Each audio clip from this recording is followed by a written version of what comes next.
back for those of you who are back. If you're seated up there and would like to come down here, we don't have cooties. It's okay. You can come down here, or you can stay up there and we'll wave. Okay. There's students. Or Ted says, as a good teacher, you have to come down here right this minute. Come on, actors, come down here. Come down here, please.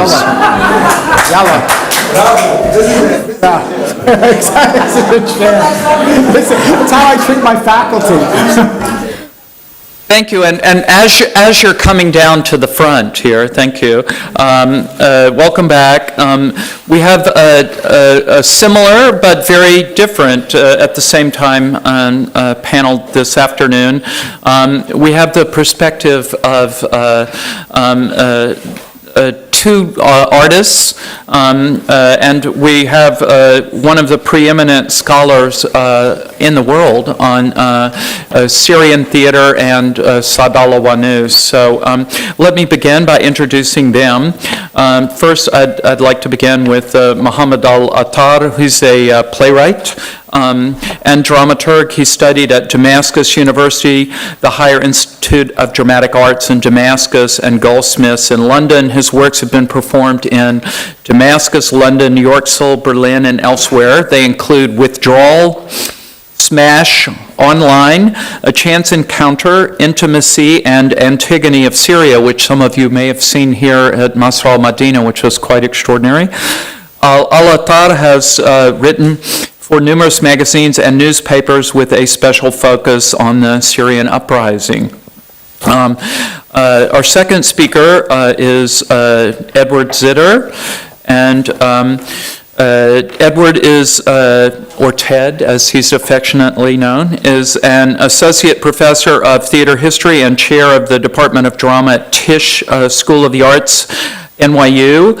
He is author of Political Performance in Syria, From the Six-Day War to the Syrian Uprising, which just came out, and I can't recommend it highly enough, and The Orient on the Victorian Stage. He has published articles in Theater Survey, Theater Journal, TDR, Theater Research International, the Wordsworth Circle, and several anthologies. And then our third speaker will be my friend and collaborator, the wonderful Sahar Asaf. Sahar is an assistant professor in the Department of Fine Arts and Art History at the American University of Beirut. She directed Rituals of Signs and Transformations and The Rape, both by Saud Wannous. In addition to Watch Your Step, Beirut Heritage Walking Tour, a performance about memories of the Lebanese Civil War. In 2014, she was selected to participate in the renowned Directors Lab at Lincoln Center in New York City. So those are our three panelists for this afternoon. Mohammed is going to speak in Arabic, and then there'll be a brief summary for those who don't speak Arabic or don't speak it well, that Rula, who translated Dima Wannous' statement this morning, will offer. But for those of you who don't, I think, at least in his case, it's worthwhile to read his abstract, which is in the program. Mohammed's going to speak on Wannous' influence on his generation of playwrights and theater makers. His talk proposes a rereading of Wannous' late plays against the background of the uprisings in the Arab world, and in particular the Syrian uprising. Wannous' late plays, such as Rituals of Signs and Transformations, Historical Miniatures, and Drunken Days, show a shift from the writer-intellectual who wants to change the world with theater to the writer-intellectual who wants to understand the world through theater, and from a theater that has ready answers to a theater that puts forth questions. In these texts, the search for truth in a multiplicity of truths and narratives comes to the fore. This search is closely linked to freedom and liberation. Mohammed, please proceed. Thank you very much. Just I'll start my few words in English. Who don't speak Arabic here? Only you. 1, 2, 3, 4. Sorry. Okay. Sorry, but it's much better for me to speak in Arabic, really, so I beg your pardon. طيب. بالحقيقة لما انطلب مني شارك بالندوة، كان العنوان المقترح للمداخلة أو للكلمة من سونيا هو يعني محاولة استكشاف تأثير ونوس على الكتاب الشباب، كتاب يعني جيلي تقريبا من كتاب المسرحيين السوريين. أوكي. أنا اقترحت إنه عندي رغبة كان أحكي كيف يمكن اليوم بالنسبة لنا ككتاب شباب عم نستحضر أعمال ونوس تحديدا المرحلة الأخيرة على ضوء ثورات العالم العربي وتحديدا الثورة السورية، بس احتراما لطلب المنظمين بس يعني حأعمل قسمين. القسم الأول هو نحكي فيه عن تأثير ونوس أو ما أراه يعني لتأثير ونوس على جيلي من كتاب الشباب، والقسم الثاني باختصار سأتحدث فيه عن ملامح أعتقدها راهنة جدا في نصوص ونوس الأخيرة على ضوء أحداث سوريا الحالية أو الثورات العربية والثورة السورية بشكل خاص. إذن في تأثير ونوس على جيل من كتاب مسرحيين الشباب، أكاد أجزم أن لسعد الله ونوس حضوره لا يمكن نكرانه في الدرب التي تلمس فيه أبناء جيلي معرفة المسرحية كقراء أولا، ومن ثم محاولتنا الأولى للكتابة للخشبة.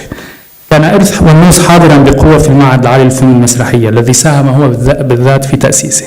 المعهد كما هو معروف هو الرافد الأول للحركة المسرحية في سوريا. القلة وهم قلة بالفعل مما وقعوا في إغواء الكتابة المسرحية من جيل الشباب في سوريا وفضلوه على الكتابة للتلفزيون اللي هو منجم الذهب يعني، أو كتابة أجناس أدبية أخرى تلقى رواجا أكبر كالرواية والقصة والشعر، كانوا في معظمهم من خريجي المعهد العالي للفنون المسرحية. كطلاب في المعهد علاقتنا بونوس لم تتشكل فقط عبر قراءة ودراسة نصوصه بوصفه الكاتب المسرحي السوري المعاصر الأكثر شهرة، وإنما تعدتها إلى نقاشات معمقة دارت حوله ومعه وبقيت تحيط بنا بعد سنوات من رحيله المبكر في عام 1997. أساتذتنا في المعهد إما كانوا زملاء له من حقبة المؤسسين، كنت بتمنى يكونوا هون هلا، أمثال دكتور ماريلياس، دكتور حان قصاب حسن، نبيل حفار وغيرهم، وإما طلابا لديك في المعهد وثم أصبحوا زملاء له ومن ثم أساتذة لنا مثل مصطفى عبود ومياد حسين. هؤلاء نقلوا لنا ذكريات حية أسعفتنا أكثر على فهم ونوس وفهم مراحل اشتغاله المسرحي. هناك بالطبع أيضا حوارات ومقالات نظرية له منشورة في كتب ودوريات متعددة، أبرزها مجلة الحياة المسرحية التي كانت تصدر عن وزارة الثقافة في سوريا المعهد العالي للفنون المسرحية، والتي أوكل له بالذات أيضا إطلاقها في العام 1977.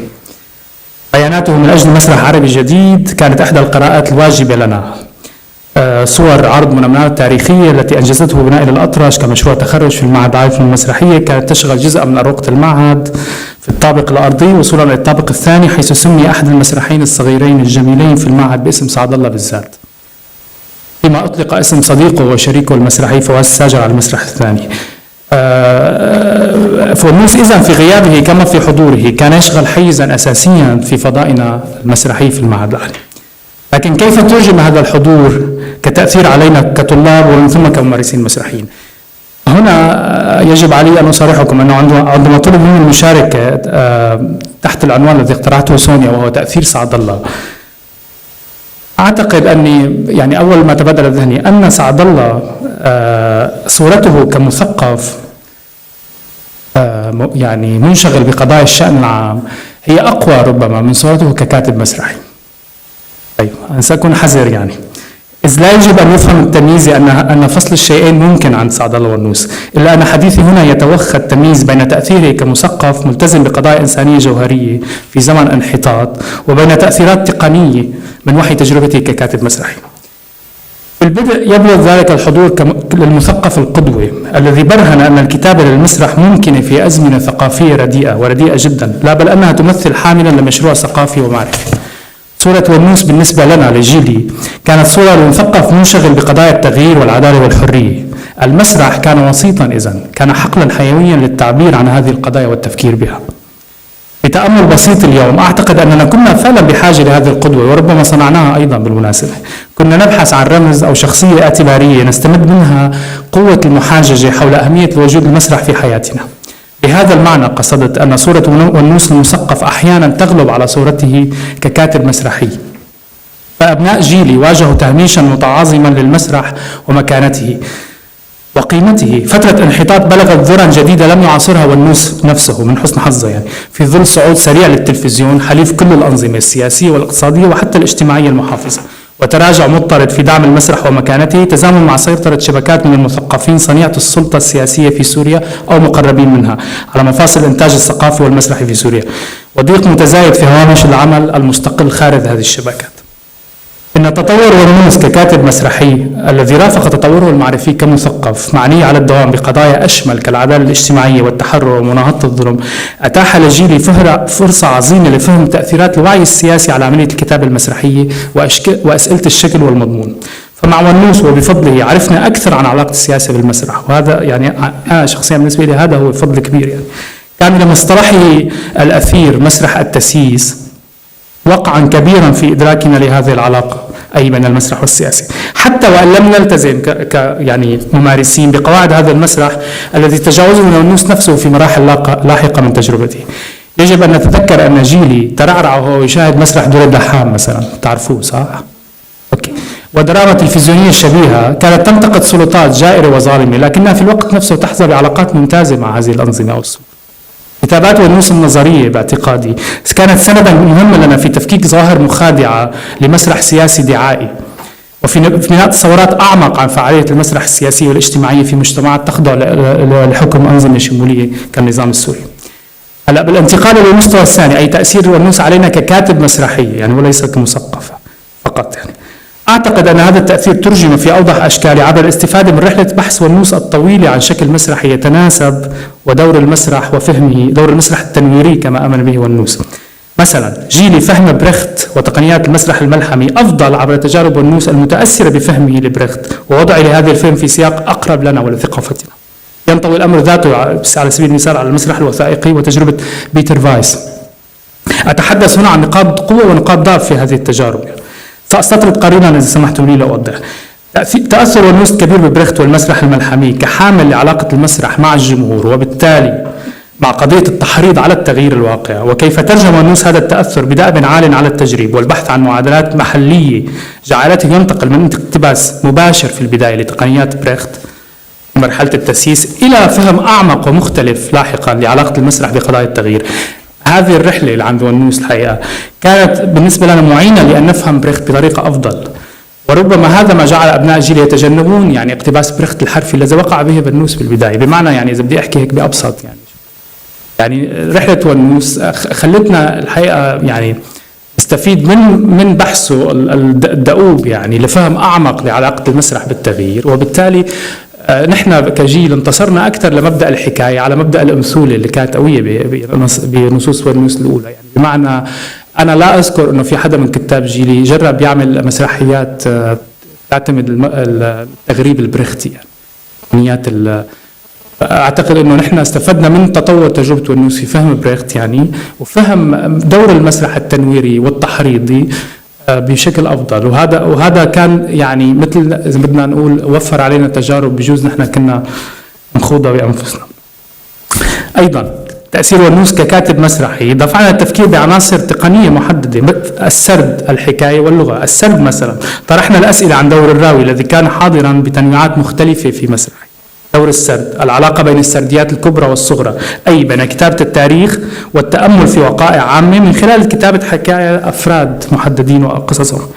يشمل هذا أيضا الحكاية، فتجارب ونوس كما ذكرت قبل قليل وبحثه المستمر في الشكل جعلنا نتأمل في الفرق بين الحكاية والأمثولة وفي صعوبة التحرر الأولى من الثانية أحيانا، وهذا فخ أعتقد وقع في ونوس في تجارب مبكرة.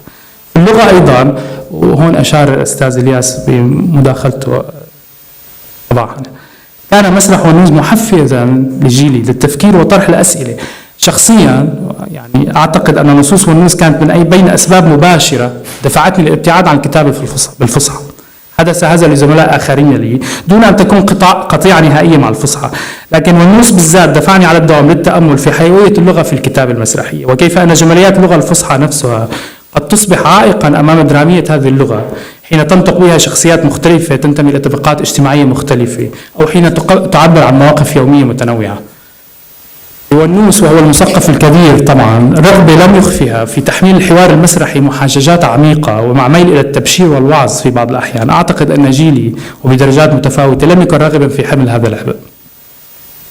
أنا بس بدي أقول شغلة الحقيقة، مثلا في نص الاغتصاب في تمرين نحن عملناه مفيد بالمعهد، لما بنحط النص سعد الله والنوس مع النص الإسباني،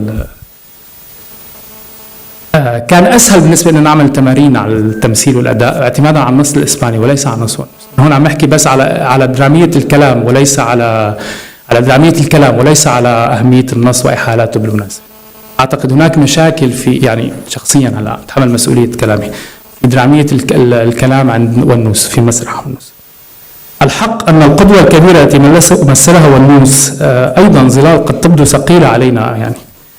يعني في المعهد أي مشروع لأن تكون كاتب مسرحي كان يصطدم بمقارنات تنتهي عند والنوس. يعني في مرة أستاذي أنا بحبها كتير، هي كانت معيدة عند سعد الله من يعني، فمرة هيك بهدلتنا أثناء خلص عنا هالكاتب مسرحي حاجة تجربوا، يعني ما عنا غيره فما تتعبوا حالكم. كان هذا محبط في حينه. بدا لنا نقد والنوس ممتنعا في أحيان كثيرة داخل المعهد أو خارجه، فوالنوس مثقف مكرس جدا في العالم العربي، أنا فيني أقول له سطوة حتى يعني قبل أن يكون كاتب مسرحي كبير. لكني أعتقد أنه لو كان بيننا الآن لكان أكثر الناس تقبلا لنقد قد يوجهه له أبناء جيلي، أو برغبة في الاستفادة مما نراه ضعفا في أسلوبه المسرحي للانطلاق نحو أساليب جديدة، أو على الأقل محاولة تلمس أساليب جديدة. هذا كان دأبه على الدوام. القسم الثاني قراءة أعمال والنوس الأخيرة في ضوء الثورة في سوريا. حدا مل؟ برافو عليكم. طيب. تفجرت الثورة في سوريا في لحظة بدا امتناعها مستحيلا، بعد أن شاهد السوريين أشقاء لهم في تونس ومصر وليبيا واليمن والبحرين وإن شاء الله أماكن ثانية ينتفضون ويحتلون الشوارع والساحات العامة ويرفعون أصواتهم للخلاص من أنظمة قمعية حكمتهم لعقود. الثورة في سوريا لم تكن نتيجة حراك سياسي منظم، وبالطبع وبالتأكيد لم تطلقها نخب ثقافية. كانت الثورة انفجارا عفويا انطلق في جنوب البلاد قبل أن ينتشر في أرجائها في رد فعل على قمع النظام المتصاعد. إلا أنه شخصيا لطالما راودني السؤال التالي: ماذا لو قيد لبعض المثقفين السوريين ممن غيبهم الموت قبل اندلاع الثورة، أولئك الذين لم يساومون قط على قضايا العدالة والحرية، أن يكونوا بيننا اليوم؟ أنطوان مقدسي، عمر أمير الله مثالا، وأكيد سعد الله والنوس. بالطبع يعني يبدو السؤال افتراضيا، ربما هي الحسرة بأن هؤلاء بالذات لم يكونوا معنا ليشهدوا لحظة تصدع زمن الاستبداد وبداية نهاية مريرة وطويلة لحقبة الدول القمعية. بكل الأحوال يبقى العزاء بأن إرث هؤلاء معنا، لا بل أن بعضه يعيننا على فهم جزء من أحوالنا المعقدة والصعبة في مخاضنا الحالية. في أعمال سعد الله والنوس التي تنتمي للمرحلة الأخيرة من سيرته المسرحية التي تمتد بين العام 94 والعام 97، وفيها كما تعرفون قاوم والنوس المرض بشجاعة عظيمة، فكان غزير الإنتاج في الكتابة وخط ما يعتبره كثيرون أفضل أعماله وأكثرهم نضجا.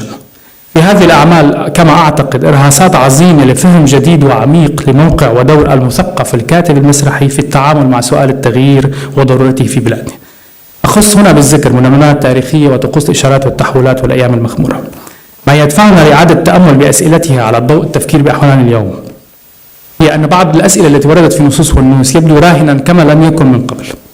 فإن كان والنوس في طقوس الإشارات والتحولات ومنامات تاريخية والأيام المخمورة قد عاد إلى التاريخ القريب أو البعيد لينسج حكاية مسرحياته ويحملها أسئلة مؤرقة لحقبة منتصف تسعينات القرن الماضي، وهي حقبة الحقيقة كانت ترزح، يعني وصلت فيها الأنظمة القمعية إلى ذروة قوتها باعتقادي، يعني لأن هذه الأسئلة نفسها التي طرحت في منتصف التسعينات حملت بعدا مدهشا في استبصارها لمآلاتنا المحتملة في محاولتنا للخلاص من هذه الأنظمة، وهذا ما نفعله اليوم.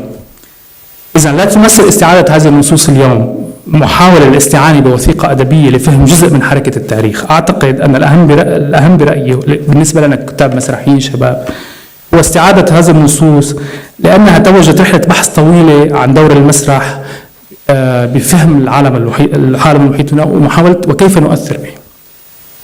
ككتاب شباب اليوم وكمشتغلين بالفن والثقافة عموما تواجهنا أسئلة صعبة اليوم فعلا حول التوفيق بين مواقف تجمع بين الانتصار لقيم الثورة والتحرر من أنظمة الاستبداد، وبين التعبير عن هذه القيم بعيدا عن البروباغندا والوعظ وادعاء امتلاك الحقيقة، أو حتى ادعاء أن نفهم ما يحدث حولنا تماما. يعني أعتقد أن في نصوص النصوص الأخيرة ما يقول أن الإعلاء من الحقيقة والحرية كقيمتين أساسيتين لا يتعارض مع الشك والتحريض على التفكير بالمسلمات، ولا يتعارض مع صورة الكاتب الذي لا يملك قدرة تغيير العالم بالمسرح، إنما يملك محاولة فهمه خلال المسرح.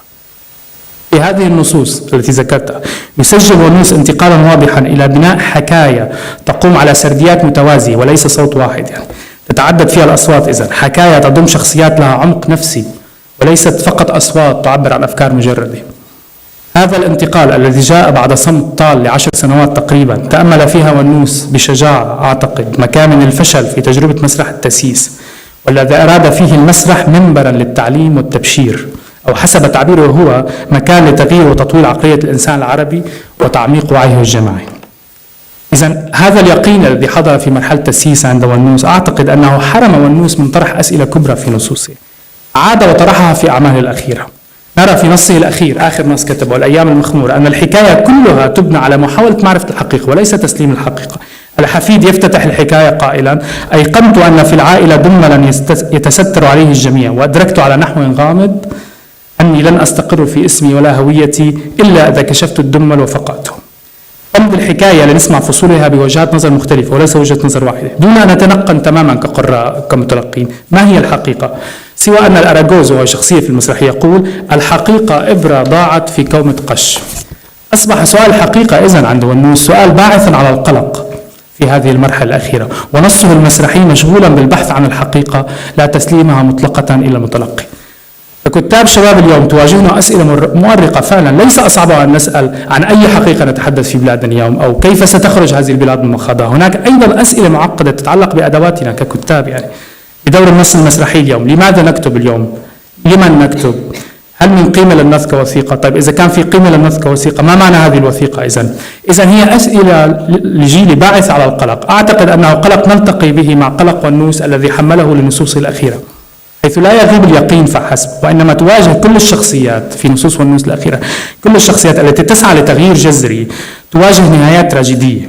سعاد وشرف الدين ينتظران موتا حتميا بعد سقوط دمشق وقلعتها بيد تيمورلانك في مناورات تاريخية، وكذلك شخصية الشرائجي الذي اتهم بالهرطقة، الماسة في طقوس الإشارات والتحولات، وحتى شخصيات مثل العفصة والمفتي في نفس النص، سناء في الأيام المخمورة. كل هؤلاء بطرق مختلفة حصدوا الموت أو الكمد، يعني نتيجة سعيهم إلى الحرية والانعتاق من قيود اجتماعية أو سياسية صارمة في أزمنة تحولات عنيفة.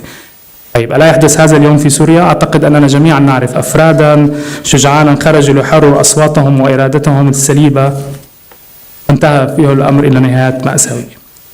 إذن يتبدل لنا كل يوم كم هي وعرة ومضنية هذه الطريق نحو الحرية.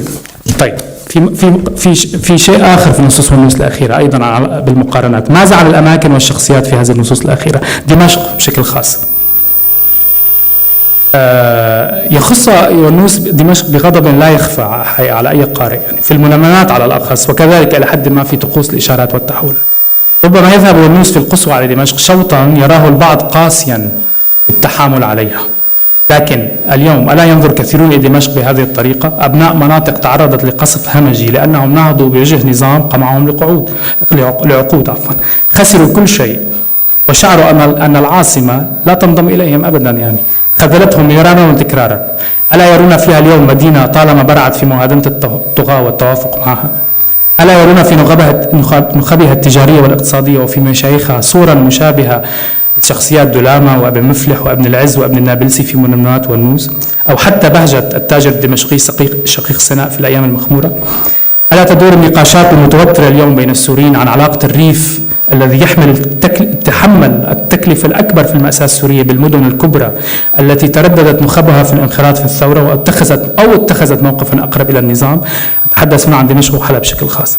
ألا يشتد هذا النقاش في كل مرة مثلا تتعرض فيها دمشق لقذائف الهاون من الغوطة المحاصرة والمستباحة بشتى أنواع القصف الوحشي من النظام؟ في المنامات مثلا عودة إلى نص ونوس، يحمل التاجر الحلبي النازح من مدينته المدمرة تحذيرا لأهل دمشق وتجارها بأن الخراب مصيرهم لا محالة إن لم يتحصنوا أو يتجهزوا، لكنه أي التاجر الحلبي لا يقع أذانا صاغية، بل أن محنته تقابل بقسوة شديدة من قبل الدمشقيين، فلا لا يقع عونا ولا سندا، وهو يكاد يموت جوعا. بل وصل الأمر إلى أن يستغل التاجر الدمشقي هذه المحنة وليقايضه على ابنته الصغيرة فيتخذ منها خليلا لمعاشرتها. شخصيا أنا بالمناسبة دمشقي أعتقد أن ونوس كان قاسيا جدا على دمشق هنا، فرغم أنها مدينة تجارة يعني تدار بأخلاق التجار البراغماتية، إلا أنه لم يعرف عن دمشق للأمانة أنها، وهي مدينة صعبة وعصية على الفهم، أنها نبذت اللاجئين إليها بهذه الطريقة يعني. لكن أعتقد أن ونوس هنا يعني كان نقده أيضا صعب في تلك المرحلة يعني. مرة أخرى كأنه كان شخصية اعتبارية، والحق يقال يعني أن ونوس أيضا أعتقد أنه يحمل مرارة القادم من ريف همش طويلا إلى مدينة قضى فيها عمرا مديدا، متفاعلا حالما بالتغيير، عاملا بدأب في سبيله دون أن يرى فيها حاضرا حقيقيا لهذا التغيير. فدمشق ورغم أنها تفتح بعض أبوابها للوافدين، لكنها تبقي أخرى مغلقة بإحكام، لا تسلم مفاتيحها إلا لعائلات تدير بخبرة علاقة السلطة برأس المال. أعتقد أن ونوس حمل غضبه هذا لدمشق عبر استحضار واقعة تاريخية أراد منها أن يحذر الدمشقيين من مصير قاسي ستجنيه المدينة ونخبها إن بقيت تلعب دوما على فكرة مهادنة السلطات ومجاراتها.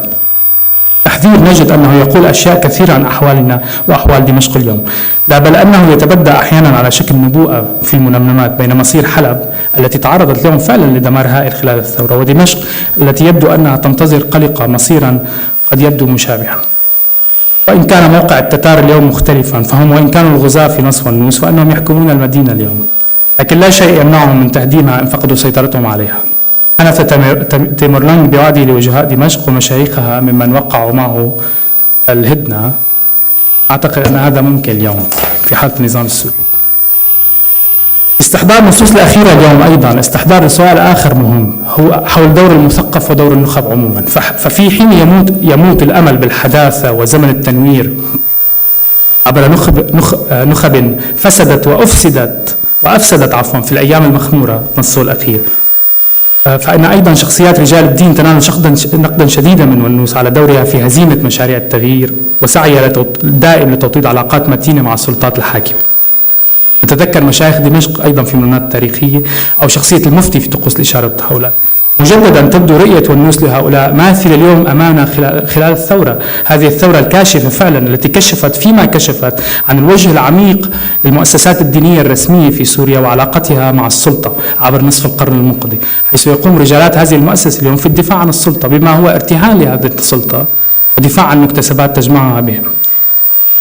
لكن نقد النخب المرتبطة بالسلطة أو المشغولة عن التغيير بمصالحها أعتقد يجسد بأفضل صوره في عند ونوس في الاستحضار الإشكالي لشخصية ابن خلدون في المنمنمات. فشخصية ابن خلدون كما تعرفون عند ونوس هي صورة لمثقف في زمن الانحطاط، تتراوح هذه الصورة بين فكرة المثقف المرتزق أو المثقف والمثقف التقني، أي الذي يجعل من العلم والمعرفة حقلا مغلقا بلا روابط بالمجتمع والقيم. وهي أوصاف أقتبسها من ونوس حرفيا في نقاش له حول الموضوع مع دكتور ماهر الشريف. مرة أخرى إذا تتلاقى أسئلة ونوس مع أسئلتنا الملحة جدا اليوم، ونحن نرى نفورا كبيرا لدى مثقفين سوريين وعرب مكرسين، نفورا من الانخراط الفعلي في عملية التغيير التي أطلقتها الثورات في العالم العربي، بل نرى أيضا مواقف متخاذلة وأحيانا أقرب إلى هذه الأنظمة، وهي مواقف في عمومها مواقف المثقفين حاليا تصدر عن ثلاثة أنماط سأختصرها بسرعة. يعني النمط الأول هم مثقفون عاشوا لسنوات خلت كمعارضين لهذه الأنظمة، لكن عقودا من التعايش مع على ما يبدو جعلت منهم بعيدين فعلا عن فهم الآليات التي انفجرت فيها الحراك الشعبي في الدول العربية، وجعلتهم يأخذون منهم مواقف سلبية، إما لأنهم لم يكونوا مشرفين على هالحراك زعلوا يعني لأنه هم ما كانوا القادة، أو لأنه لا يسيروا وفق توقعاتهم وتعريفاتهم المسبقة يعني مع الكتالوج ما مشي حاله. كل هذا يعني وهذا الحقيقة أنا باعتقادي فضح تراكم انعزالهم عن الناس عبر السنوات الثلاث. وفضح أيضا أن منابرهم التي اعتقدوا أنها كانت يعني حلقات تنويرية كانت بطبيعة الحال يعني صوامع هيك مغلقة ومعزولة. وهناك نمط ثاني من المثقفين وهو في الصلب النمط الأول بخاصة لناحية التكوين اليساري أو القومي. هؤلاء ارتدوا إلى عباءة الحكم الاستبدادي باللبوس الوطني بين قوسين بحجة أن البديل الحتمي سيكون أنظمة إسلامية جديدة، فلا الأفضل نوقف مع الأنظمة الدكتاتورية العسكرية على أساس. نرى نماذج كثيرة لهؤلاء المثقفين في مصر، في كتيبة كاملة منهم بمصر. ما في داعي نجلس. يناصرون ثورة مضادة يقودها العسكر.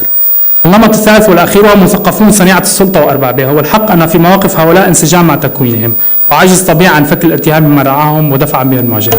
يعني هدول أصلا صناعة الأنظمة وطبيعي يوقفوا معهم. طيب.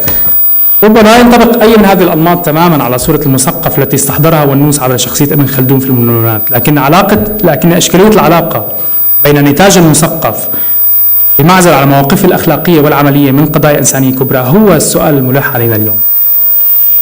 يقول ونوس مثلا: هل يمكن أن أعيد هذا الاقتباس هل يمكن أن أعيد قراءة أفول القمر لجون شتاينبيك، يمكن تعرفوه، دون أن أشعر بأن سلاسة القراءة تتعثر بموقف شتاينبيك المؤيد للعدوان الأمريكي على فيتنام؟ كم شتاينبيك عنا اليوم بالعالم العربي؟ هذه مشكلة كبيرة، من أدونيس ليوسف القعيد يا أبو عفش يعني والسلسلة طويلة. هل يمكن بالفعل يعني فصل النتاج الأدبي عن مواقف المثقفين أو الكتاب من قضايا التغيير اليوم في المنطقة؟ أخيرا، في ظهوره الأخير مع أميرالاي في الفيلم المعروف، بدا لي ونوس رغم شجاعته العظيمة في مقارعة المرض العضال مغرقا في التشاؤم. مظبوط ديما؟ انتابني هذا الانطباع في مشاهدتي الأولى للفيلم قبل سنوات قبل اندلاع الثورة. رغم أنه وضع هذا التشاؤم في سياق منطقي وهو يسلسل أحداث مفصلية في حروبنا الخاسرة مع إسرائيل وفي هزائمنا المتكررة كشعوب أمام سلطات شمولية قمعية، إلا أنني شعرت أني لا أريد أن أقبل هذا التشاؤم المغلق من ونوس بالذات.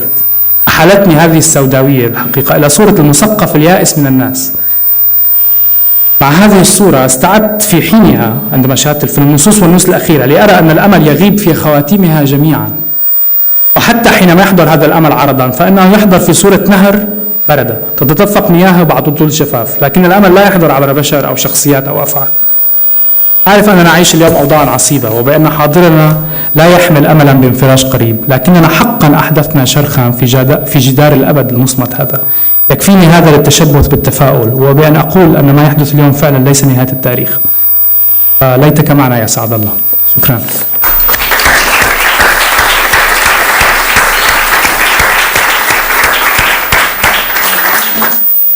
Thank you very much. What we're going to do, as I said, is Rula Balbeki will give a very brief capsule here for those of you who could not follow the Arabic, and then we'll proceed afterwards with Ted Zitter's talk. Okay?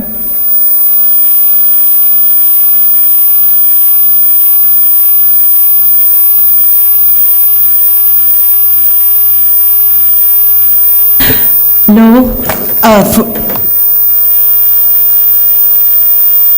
Okay. Okay.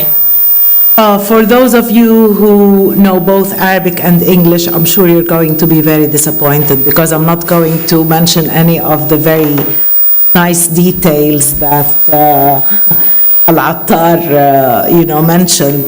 I'm just going to go over the very, very, very briefest main points of the talk. So Muhammad Al-Attar wrote that the paper is divided into two parts. Part one contains a synopsis on the impact of Wannous on his generation of playwrights and theater makers in Syria. Wannous's heritage is visibly present in the method with which my generation acquired their theater experience, first as readers, then as budding playwrights. He was one of the founders of the Higher Academy of Dramatic Arts in Damascus, which produced several theater makers and discussion groups with or around Wannous. Besides reading his plays, characterized our work with him. His works formed a large part of life at that academy. Wannous always emerges as a symbol of an intellectual example to follow. He has been able to prove that writing for the theater is still possible during times bereft of cultural and intellectual impetus. Following this role model as an intellectual presence helped us keep up the hope for the efficacy of the theater and writing for it. My generation was better able to understand world theater through the knowledgeable experiences of Wannous, who understood world theater and expressed it using a register closer to our idiom. His concern over human rights issues gave my generation a chance to appreciate how political awareness and the maturity with which we grasp content would affect the method of playwriting and other issues of form and content. The theoretical writings which accompanied his texts in his politicized theater contributed to our ability to decipher the fraudulent appearances in promotional/political theater and constructing deeper visions for the efficacy of the political and social theater in societies under totalitarian regimes. Wannous also influenced our generation in considering the constituents of a play, such as narrating, storytelling, language use, language parts, and therefore prioritizing and interrelating them in our work. Whereas criticism of Wannous was seemingly not permitted back then, I do believe that he would be open to the criticism that my generation might have for his work now. And then Muhammad moves to part 2, which is reading Wannous in light of the Syrian uprising. The revolution or uprising was a natural and spontaneous explosion which was affected by what was taking place in other Arab countries. And then he writes about Wannous again. When we reread Wannous's texts today, we can trace a prediction of the status quo.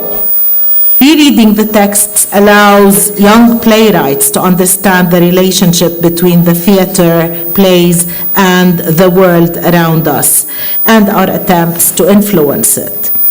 In Wannous's texts, giving a higher value to truth and freedom does not conflict with doubt and questioning postulates. It does not conflict with the playwright who may not be able to change the world through the theater, but who can attempt to understand the world better through the theater. Thank you. Thank you, Thank you, Mohammed Al-Attar, and thank you, Rula Balbeki. And our next speaker, as I said, is Edward Zitter from NYU. His paper is entitled Wannous and the Call of History.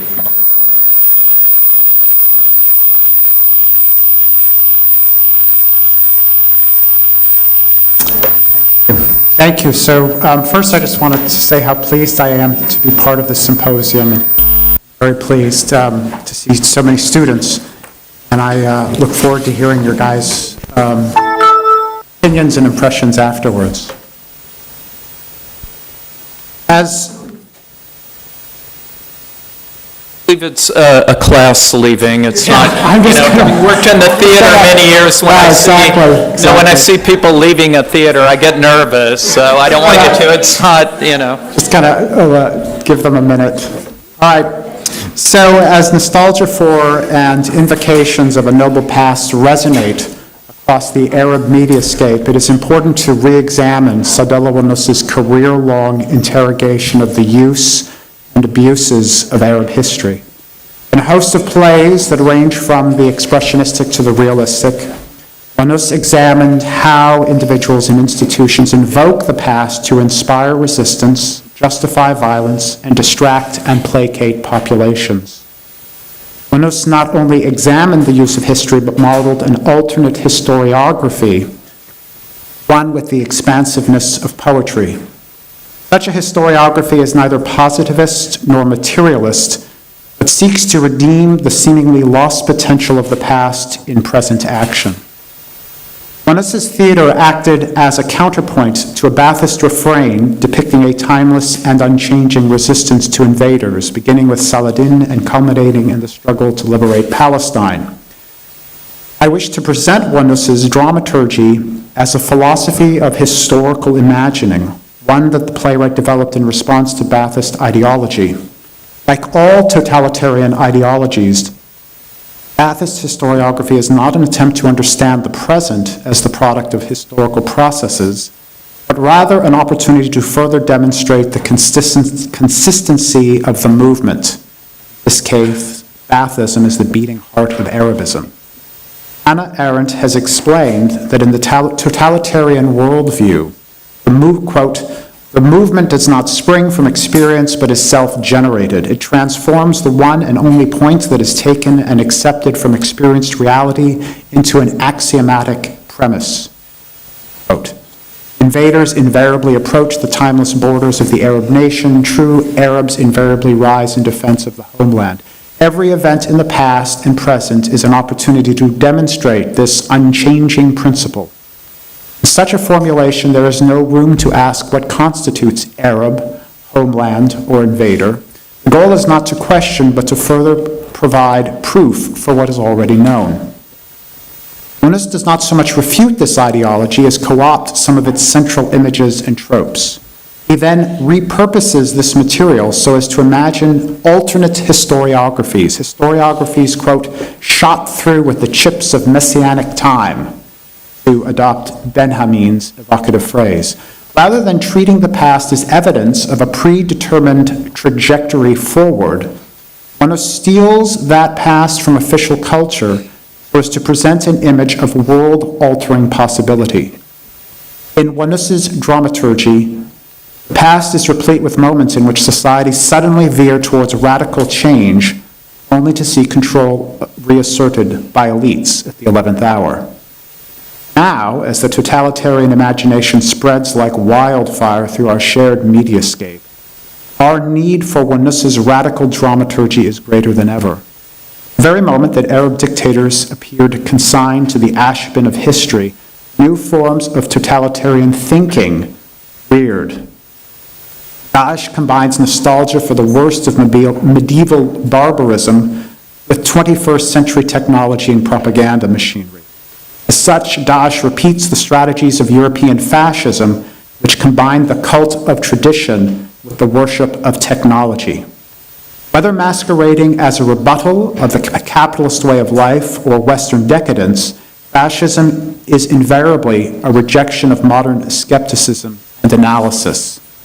Like European fascism before, Daesh is not so much at war with the spirit of, is as much at war with the spirit of questioning that drove the Enlightenment and the Nahda as they are at war with a specific political order. I want to think about Wannous's theater as an inoculation to the faulty historiography that undergirds totalitarian ideologies. His plays function like a vaccine, introducing a specimen of totalitarian certainty and groupthink, so as to cultivate a bodily defense to indoctrination. Like an inoculation, the goal of his theater is no less to transform the patient, imbuing in her the ability to fight off invasive ideology while sparing the developing self. The spectator moves towards true citizenship through a growing capacity for complexity, contradiction, and analysis.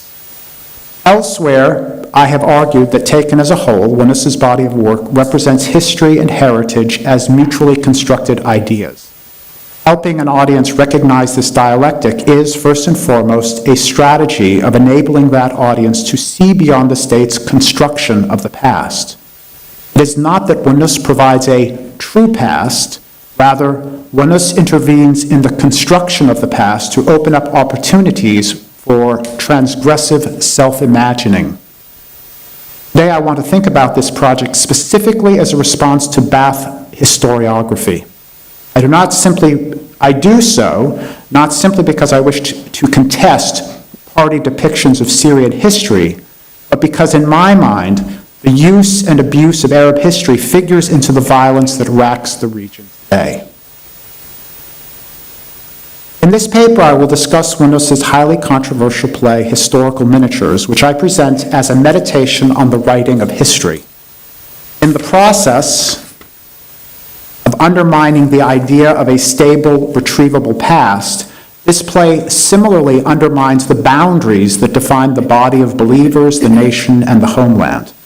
Finally, if that was not enough, the play provides an unexpected, if not scandalous, perspective on Ibn Khaldun and the Israeli invasion of Lebanon in 1982.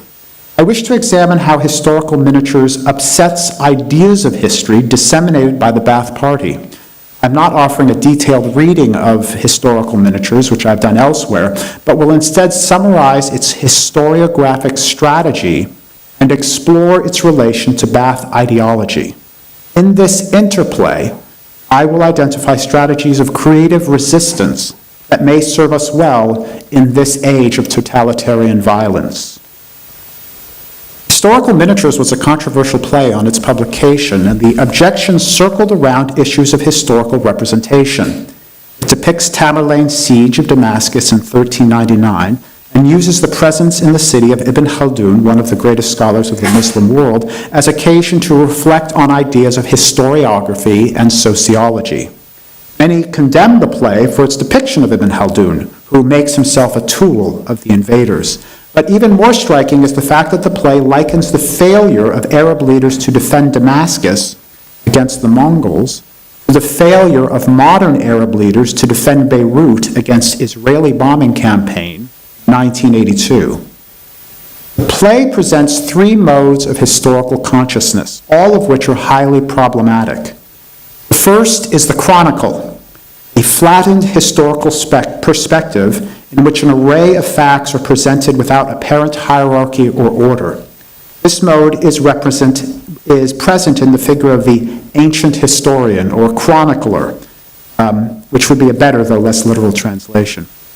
The second mode is Ibn Khaldun's precursor to modern historiography, in which a guiding principle, in this case asabiya or social solidarity, is understood as the engine of historical change. Finally, there is Wannous' own strategy of historical rupture and poetic affinity. While the chronicle is radically different from the kind of historiography Ibn Khaldun championed, the play similarly levels critiques against two modes of historical writing. Neither presents the morality or objectives of the historian as a necessary object of historical analysis. Chronicle is ignorant of its own selection criteria, and so the flood of a river is given equal weight as the siege of a city. Ibn Khaldun's science of history presumably rectifies this problem. In the play, Ibn Khaldun explains that his science of social organization allows the historian to examine events purely in essence or effect as manifestations of social power. Such a historiography frees the historian, in the words of Ibn Khaldun, from whims and biases. However, the play demonstrates that by assuming himself to lie outside systems of power, the historian makes himself a tool of power to disastrous effect. While the ancient chronicler might be powerless in the face of oppression, Ibn Khaldun actually aids such oppression.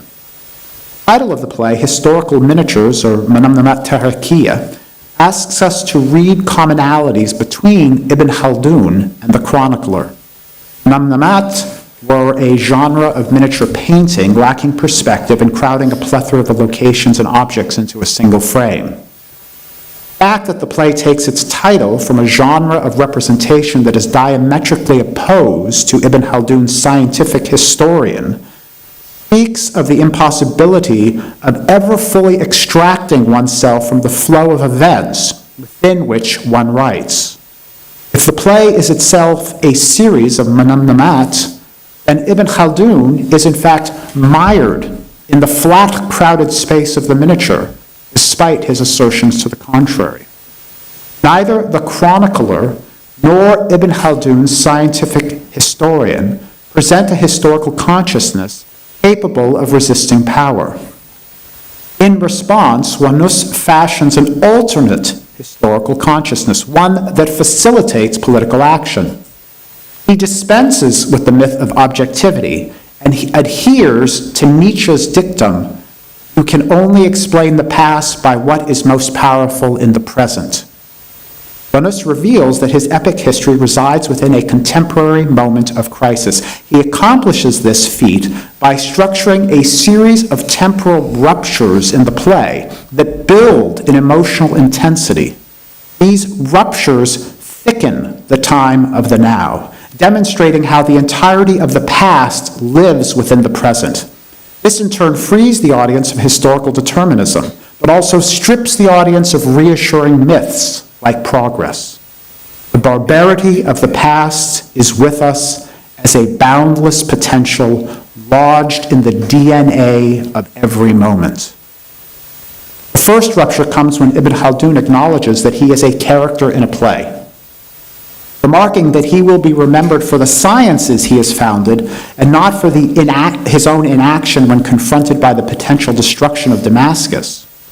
When criticized for his indifference to suffering, Ibn Khaldun responds that these disputes over morality will only be remembered by the, quote, deluded, like the author of this play, end quote. Of course, Wannous did not remember these disputes, but invented them. However, with his ruse, he dispenses with temporal homogeneity. The temporal homogeneity of historicism. Past moments of crisis and revolutionary potential are always in our now, and through them we commune with what has been and what will be. In the second rupture, the actor playing the chronicler steps out of character to confess to the audience that he cannot entirely conjure up the seemingly indifferent tone of the character he plays. In part, the performer confesses the challenge of all acting, connecting the given circumstances of the play to the inner life of the character. The dilemma the play suggests is that the historian feigns disconnection to the emotional life of the past, quarantining the present from its effects in a way that is antithetical to art making. Art has the power to undermine the divide that isolates the present from the past, allowing its audience to experience a state of emergency that is, in our modern age, the rule rather than the exception. This series of deepening ruptures culminate when a character defending Damascus against Mongol invasion relates a dream that very clearly depicts Israel's 1982 invasion of Lebanon. In damning language, she describes the nations of the Arab world watching impassively as Israeli aircrafts bomb Beirut. I don't need to tell the people in this room of the devastation wrought by Israel's 11-hour saturation bombing campaign that took place after the PLO had agreed to leave the country. That campaign killed between 17 and 19,000 Lebanese and Palestinians and left another 30 to 40,000 wounded. Despite announcements on state radio that Syria would, quote, fight Zionism and imperialist enemies to the death, end quote, the Syrian Air Force remained grounded in the initial days of the invasion, and Syrian troops in Lebanon were ordered not to engage the Israelis. Mubarak accused Assad of a secret deal with the Israelis to divide Lebanon. Gaddafi criticized Assad for his acceptance of a ceasefire, and King Hussein condemned Assad for, quote, liquidating the Palestinian cause. While Ba'ath historiography frequently looks to the past,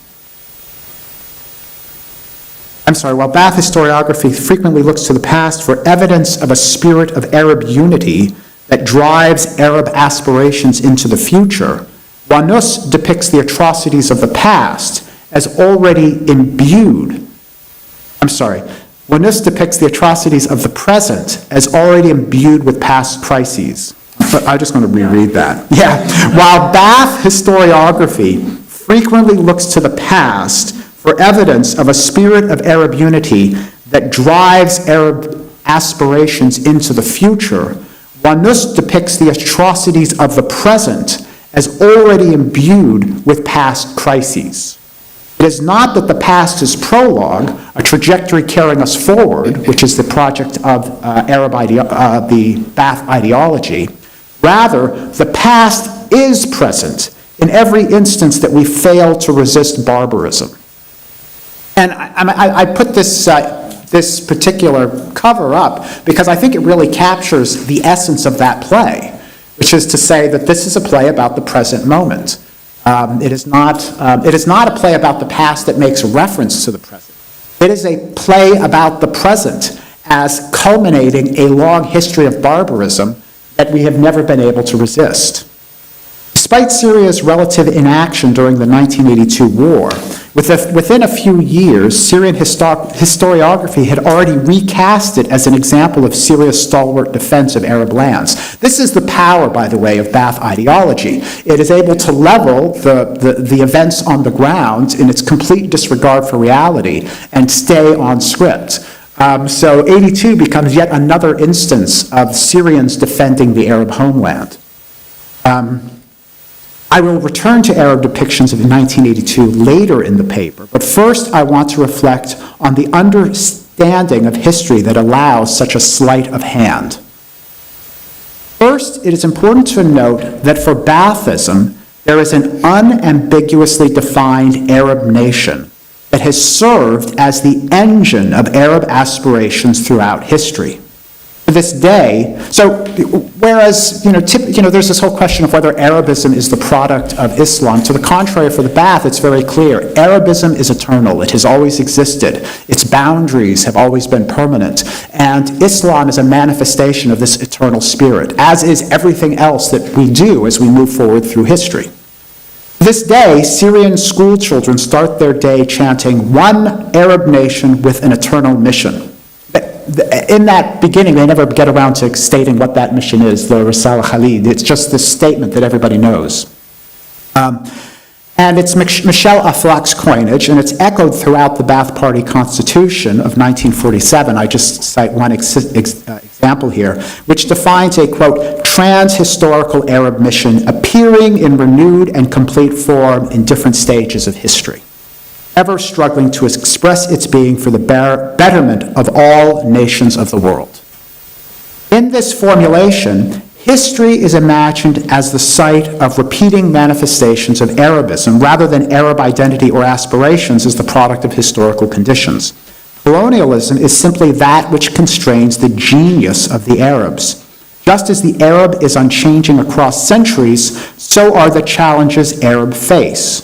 Speaking on the occasion of the 800th anniversary of Hattin, then Minister of Culture and subsequent Vice President Naja al-Attar stated, quote, "The soil which has borne Saladin is the soil that has produced Jamal Abdel Nasser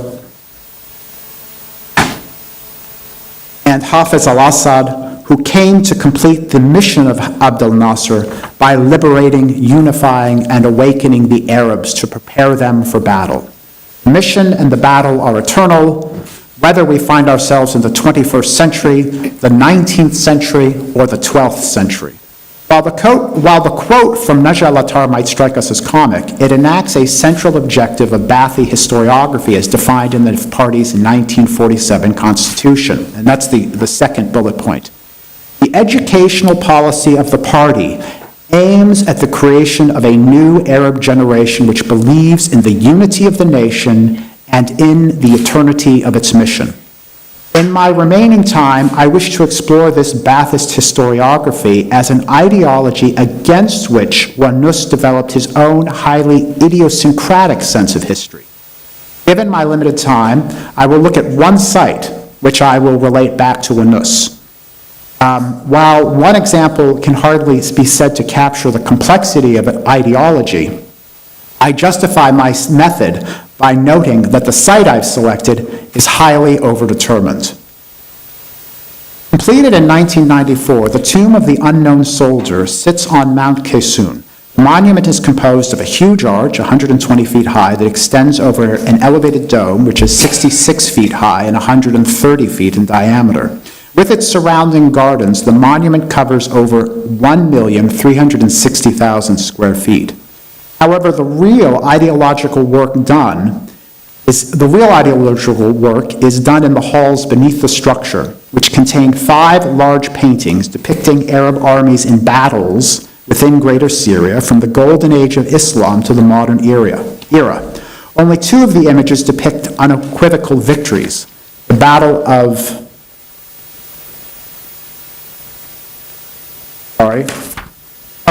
of Yarmouk of 636 and the Battle of Hattin of 1187. 3 images of modern warfare It got cut off, but it's the Battle of Mount Hermon in 1973 and the Battle of Sultan Yaqub in 1982. And these are defeats or questionable victories at most. However, taken together, these images tell a story of persistent Syrian sacrifice against foreign forces. As a whole, the tomb is a masterpiece of unintended irony.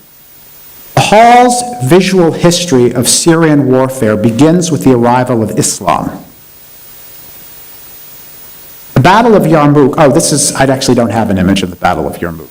The Battle of Yarmouk was a seminal event in the Muslim conquest of Greater Syria against the Byzantine Empire. The irony of a Bath monument beginning a history of national struggle with Yarmouk is striking. I'm going to ask someone to find the light switch.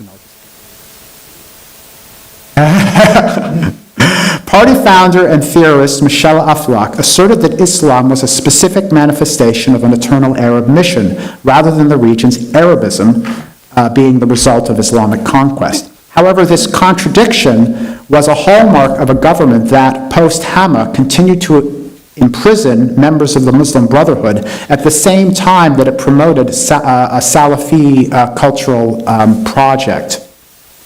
This is the regime that in 1976 prohibited a production of Mamdouh Adwan's Night of the Slaves, supposedly because of its depiction of the companions of the Prophet, rather than remarking on its implication that the regime was morally and ethically bankrupt.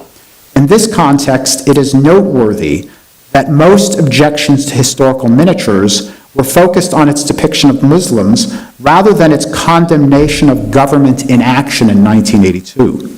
These kinds of misdirect serve a regime that denied the existence of dissent at the same time that they persecuted it. In fact, historical miniatures does attack religious fundamentalism, but not by attacking Ibn Khaldun. Rather, the play focuses on the beliefs and actions of the Islamic judge and historical figure Sheikh Burhan al-Din al-Tadali. In the play, al-Tadali condemns a man for heresy by asserting that men exercise free will. Al-Tadali's insistence on a divinely ordered universe that extends to human actions and knowledge is the counterpoint of a political ideology that sees an eternal mission driving all human events. It is not surprising, then, that Wannous similarly critiques Ibn Khaldun's concept of asabiya for making radical change impossible. The next painting in the hall further underscores the Muslim identity of Syria and its ruling regime. Saladin's victory at the Battle of Hattin led to the Muslim reconquest of Jerusalem. At the center of the image, Saladin rides a rearing horse as crusaders in the foreground bow before their conqueror. The dome of the rock is prominent in the background and visible over Saladin's right shoulder. The last detail is a geographic impossibility, though it is entirely consistent with the hall's imaginative geography. Hattin opens for the Arab army the gates of Jerusalem. During Hafiz al-Assad's presidency, state propaganda regularly connected the president with the medieval Saladin. As Lisa Wadeen notes, captions to newspaper photographs often cited him as, quote, the gallant knight, a reference to Saladin. The implicit idea that Assad is Syria's hope for the reconquest of Jerusalem was made explicit in a poster distributed widely during the 1991 presidential referendum. That image superimposed Assad's face over a depiction of the Battle of Hattin with the caption, "From Hattin to Tishreen." I myself, I know it's comic. I myself remember the large mural that hung in 1994 at the entrance of the Souk al-Hamadiyya depicting Hafiz al-Assad and Saladin. Whereas the Assad regime proclaimed a line of continuity uniting past and future victories, Wannous reveals within the Arab now a dense past of betrayal and hypocrisy. I will skim over the next two images only to note that the Battle of Maysalun in July of 1920 and the Battle of Mount Hermon of 1973 have been enshrined in Syrian historiography. At Maysalun Pass, a small force of poorly armed irregulars led by Yusuf al-Azmeh, Syria's 36-year-old defense minister, sought to defend the newly proclaimed Kingdom of Greater Syria against 10 French brigades supported by tanks and aircrafts. The image at the tomb takes part in a hagiography in which Esme has been, quote, immortalized by Syrians as the supreme national martyr, in the words of one historian. The fourth painting depicts the Battle of Mount Hermon in 1973 October War. In that battle, Syria took temporary control of an Israeli Defense Force outpost in the Golan. If Syrian historiography has made Asma a principal emblem of the anti-French struggle, that historiography has made Hafez al-Assad the emblem of 1973. Of course, this history conveniently displaces 1967 from view, a humiliation that is the subject of Wannous's play, Evening Party for the 5th of June. The final and fifth painting in the Hall of Tomb of the Unknown Soldier depicts the Battle of Sultan Yaqub of 1982, in which an Israeli battalion advanced into Lebanon through Syrian defenses only to be cut off and surrounded by Syrian forces. The Israeli battalion eventually escaped, but left behind 8 disabled tanks, one of which is displayed outside the Tishreen war panorama with other recovered Israeli military hardware. From the vantage of 1994, when the Tomb of the Unknown Soldier was completed, it was possible to cite the performance of Syria's troops as a great victory, their victory in 1982. By that time, it was clear that Israel had failed to install a pro-Israeli government. Lebanon was once again firmly in control of Syria. The regular loss of Israeli soldiers inside the security zone in southern Lebanon weighed heavily on the Israeli public. And while the Israelis did succeed in driving the PLO from South Lebanon, the invasion spurred the development of Hezbollah as a potent military and political force. Historical Miniatures, written in 1993, serves as a corrective to an enforced historical forgetting that would be memorialized in the 1994 tomb. Just as that monument asks visitors to forget 1967, the monument also asks them to forget Syria's muted response in 1982. The Ba'ath Party's historiographic machinery has never let the facts get in the way of a good story. And so it is left to poets and playwrights to structure new, more truthful ways of remembering.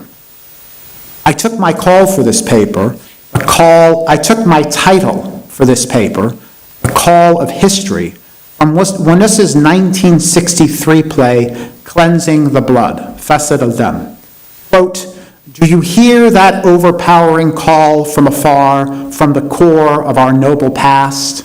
a character asks in a scene that culminates in the symbolic slaughtering of half of his own consciousness. That scene, like so many in Wannous's body of work, would seem to warn against the internecine violence that follows when we obey the call of history, without first asking, who has shaped its voice?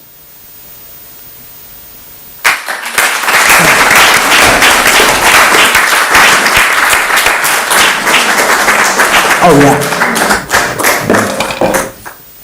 All right, thank you so much. That was wonderful. So as we change gadgets here, let me introduce our final speaker, and then we'll have time, as we did this morning, for questions. The final talk today will be by Sahar Asaf, and it's entitled Speaking the Unspeakable on Directing Wannous. Thank you, Robert. I think actually the accurate title for my presentation today would be Experiencing the Unthinkable, but we'll see. Okay. So I will explain a few aspects of Saadallah Wannous' plays from a direct practical work. I directed the world premiere of the English language versions of Wannous' Rituals of Signs and Transformations in 2013 and The Rape in 2015, both translated into English by Robert Myers and Nada Saab. Although Wannous is established as one of the most acclaimed playwrights in the Arab world, his works haven't been considerably produced as one would think, and are just beginning to reach the stages of countries in Europe and the United States. The most notable Arabic productions of Rituals and The Rape were the ones by Nidal al-Ash'ar in 1994 and Jawad al-Asadi in 1992 respectively. Both were staged in Lebanon and over 20 years ago. In 2013, the Comédie Française produced Rituals under the direction of the Kuwaiti Suleiman al-Bassam, and in 2014, Robert Myers organized staged readings of Rituals at the Martin Segal Theatre Center in New York and Silk Road Rising in Chicago, the latter under my direction. And just today we learned that The Rape was actually produced in Germany in 3 different theaters, but that was also over 20 years ago, right? My introduction to the work of Wannous came in 2003. I was looking for a play to direct for the drama club here at AUB, and I read Drunken Days. I remember thinking then that I need another 10 years before I dare approach this play. I am grateful now that I succumbed to my fear of directing Wannous then and chose The Fate of a Cockroach by Tawfiq al-Hakim for the drama club production. Exactly 10 years after my first encounter with Wannous, I received an email from Robert Myers inviting me to collaborate with him on producing and staging Rituals of Signs and Transformations in English. Excuse me. I went and read Rituals again. After a 3-hour combat with the text, I thought to myself, maybe in another 10 years. I went to Robert with the excuse that we cannot do this play with 20-year-old students because one needs a lifetime of intense experiences to understand the complexity of Wannous characters. Robert maintained his enthusiasm for the play and suggested that we work on securing funding so we can bring on board experienced actors and designers. Obviously, my hesitation had a little to do with whether students would be able to play the subtleties of Wannous characters and themes, and a lot to do with my own fear of transforming the play into the stage.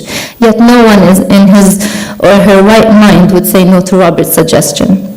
Remembering what Jonathan Miller said about directing Shakespeare encouraged me. In his talk with Helen Critchinoy, Miller said, and I quote, "There's no mystery about it. You can do it or you can't do it. It's like bike riding. You learn directing by directing. You learn each time you do a play. You can learn what you need on the job. The mystery is in the head." In our second meeting, Robert and I agreed on doing the play and set a tentative action plan. Needless to say, we had to deal with a number of difficulties before starting the process. For example, lack of a theater infrastructure at AUB and lack of a drama production office. Our break came when people like our chairpersons, our dean and provost expressed interest in funding the play. As soon as Robert secured a starting fund, I casted actors and hired designers. The first 3 weeks of rehearsals were table readings and improvisations. I took almost a month working with actors before I casted them in particular roles. We rehearsed daily for 2 months, 3 to 4 hours a day, late in the evenings in classrooms and sometimes in my windowless office. Rituals opened on December 3, 2013 and played 4 nights to full houses at Babel Theatre, which has a capacity of around 300 seats. Audience members sat at Babel Theatre for 2 hours and 20 minutes without an intermission. The production proved to be a theatre sensation and spurred us to greater efforts. Our next Wannous production was even more charged, The Rape. We applied the same model, that of students working side by side with professionals. This time we took the project one step further and initiated collaboration with LEU that offered the Irwin Theatre for the production. The Rape opened on March 20, 2015 and played 9 nights. It received several good reviews from audiences and critics. I haven't seen the previous productions of the plays, namely that of Nidal al-Ash'ar and that of Jawad al-Asadi, but from my experience working on both plays and despite the success of Robert and my productions at the audience and critics level, the best directorial method to be used in mounting Wannous plays is yet to be found. My goal as a director is to capture the spirit of the play, which required that I depart from Wannous specifications for Rituals as well as for The Rape. As a director, my starting point is always personal and differs with every production. I believe, like many have said before, directing is like storytelling. While the playwright told his story on paper, I'm telling it on the stage. I quote Miller again, who said, quote, "You're telling the story of the play in a different tone of voice, and you're hoping in doing so that the actors will do as children do, that is, start to ask questions. What's next? And oh, I know what's next, and they start to contribute, end quote. So I start by asking myself the question of where is my story in this play? For rituals, my starting point was a nebulous conception of what the characters must be like that later developed into a particular social and philosophical notion that I got from the text. Rituals is set in 19th century Damascus. It's marked by mystical mood dominance. Mood arousal happens through word choice, theatricality, and through clashes in the dramatic action. Notice, for instance, the stage directions for the peak scene of Naqib al-Ashraf transformation into a Sufi dervish. In the home of Abdullah, a Sufi circle of devotees who are invoking God is at the peak of its intensity. Abdullah is in the middle of the circle, turning, swaying, repeating, Allah, Allah. Or notice Al-Nasa's words, worth quoting at length, trying to explain to the Mufti what she's looking for after her transformation into a prostitute. This will sound vague. It's difficult to explain. As I sway on the edge and the abyss calls me, I imagine that at the moment I fall, colored feathers will grow out of my pores. Feathers will sprout from the roots of my soul, blossoming into perfection. I'll fly like birds fly, like the breeze and the rays of the sun. I want to cut these harsh ropes, digging into my flesh and suppressing my body. Ropes woven out of horror, modesty, and chastity, feelings of being sullied and filthy, out of evocations of the Almighty. Slab upon slab under which the body withers and fades away. I want to liberate my body, Sheikh Qasim, to untie these ropes that suck the life out of it. I dream of reaching my inner self and becoming as clear as glass, having the eye see my inner being. All the translations I used in the presentation are those of Robert and Nada, obviously. During the first week of rehearsals, the idea of the dual worlds that the characters inhabit became very clear to me. All the characters, except for Simsim and Warda, the prostitutes, the two characters who own their bodies, all the other characters are living in dual biospheres. There is an inside, the private, and there is the outside, the public. The public and private schism is not only represented in the dramatic and verbal action, but also in the locations of the scenes. The play opens with a conflict happening because Naqib al-Ashraf decided to exhibit a private identity in a public space, which is an orchard. It became apparent that it's actually the conflict between the public and the private of those characters is what's leading for their transformations. Transformation in the play is not essentially changing into something else, better or worse. It's more linked with a death, a physical death or a social death, connected to the character's decision in turning their back at their public self. When Naqib al-Ashraf was caught fornicating with a prostitute in an orchard, he broke. His transformation started not because of the act itself, but because other people could see him do it. He started on a journey of self-discovery. Similarly, when Mu'mina decides to throw herself over the cliff by becoming a prostitute, she was actually throwing herself into her inside. The abyss is her internal world. Notice what she says after her first encounter with the Mufti. Now, Mu'mina, shall we answer the call of the abyss? Shall we change everything? I have a cold chill running up my spine. Shall I sit in front of the mirror and make myself up? Shall I throw out my name and break the strongest shackle that has bound me since birth? Later in the play, when the Mufti and Afsa were driven to get in touch with their internal selves, they were devastated. It's as if these characters were living outside the wall of their internal selves, and the moment they started dismantling this wall, they lost the ability of their senses. They lost control, they died. Dismantling the walls that separate them from other aspects of their humanity led to their physical and/or social demise. I write down in my directorial journal, change is scary. We conceal the aspects of our personality that the society rejects. This game of concealing parts of us happens over a process. We keep hiding things as we grow. Days come when we will need to grow walls to be able to hide everything we can't show. We live before the walls. We think we forgot about what we hid behind. We think the facade is us. We become accustomed to it. Change becomes impossible. Change becomes death.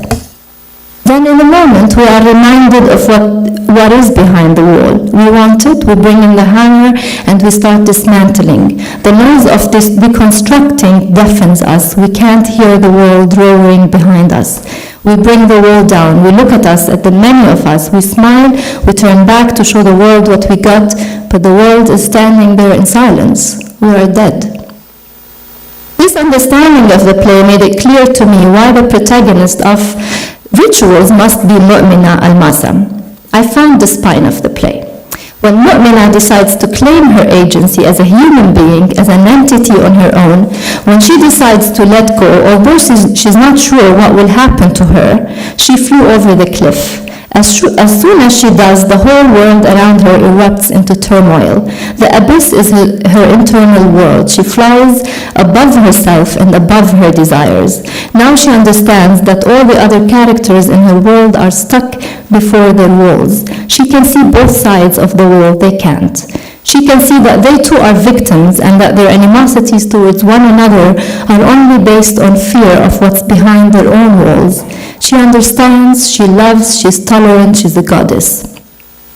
Just because Wannous plays are text-based plays, it doesn't mean that they have a definitive meaning embedded in the text.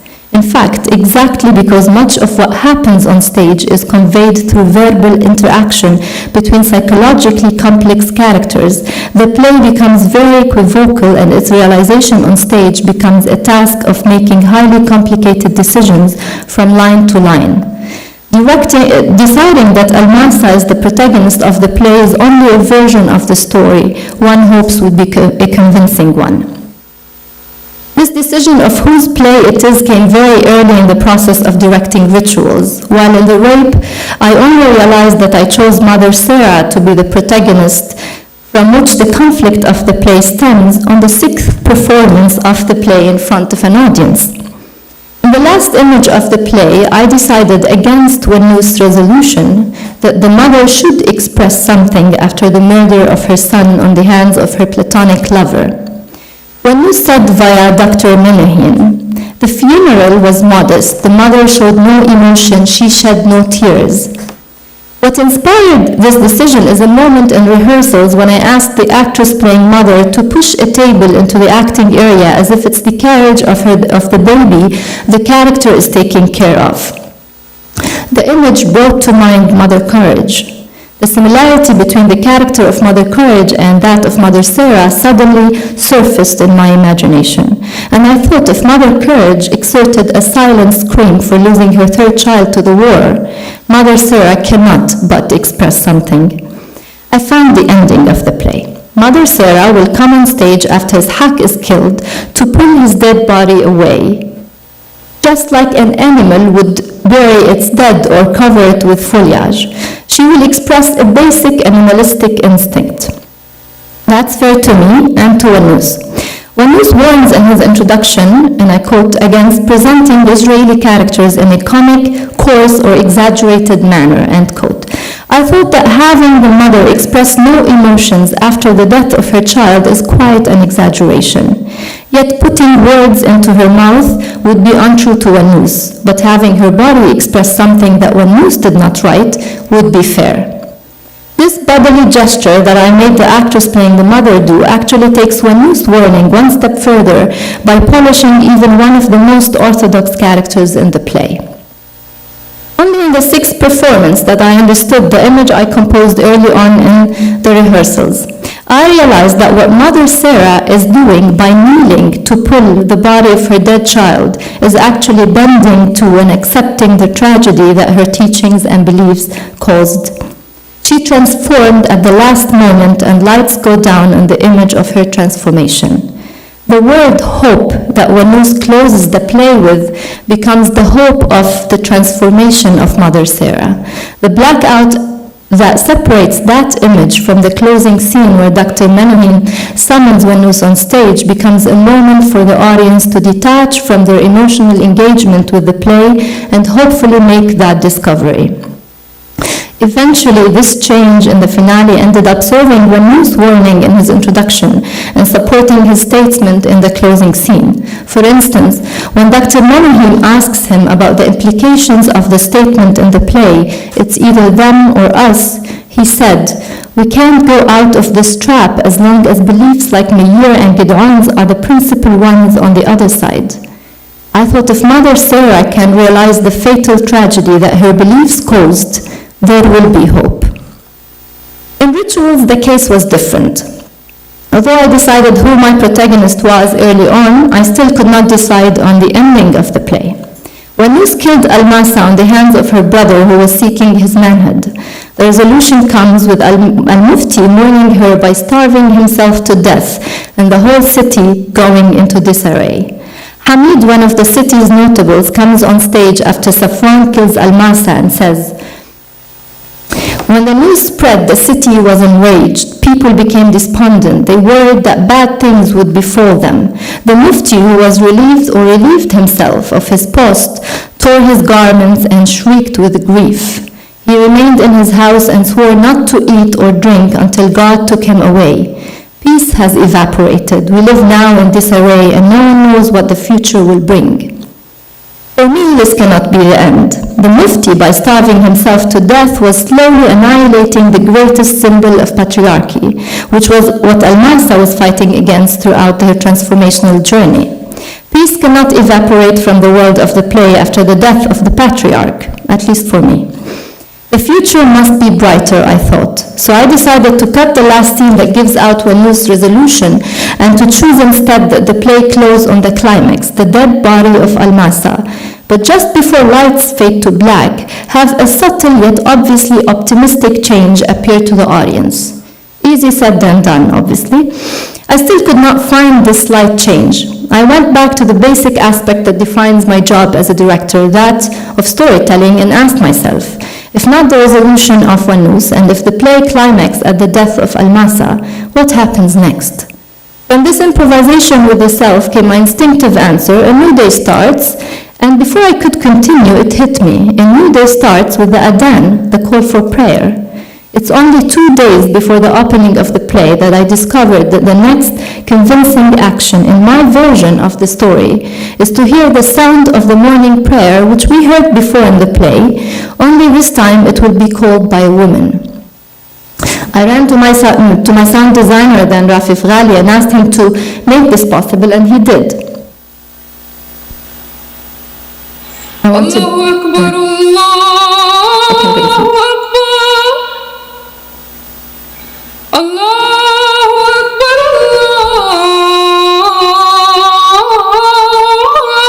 Okay.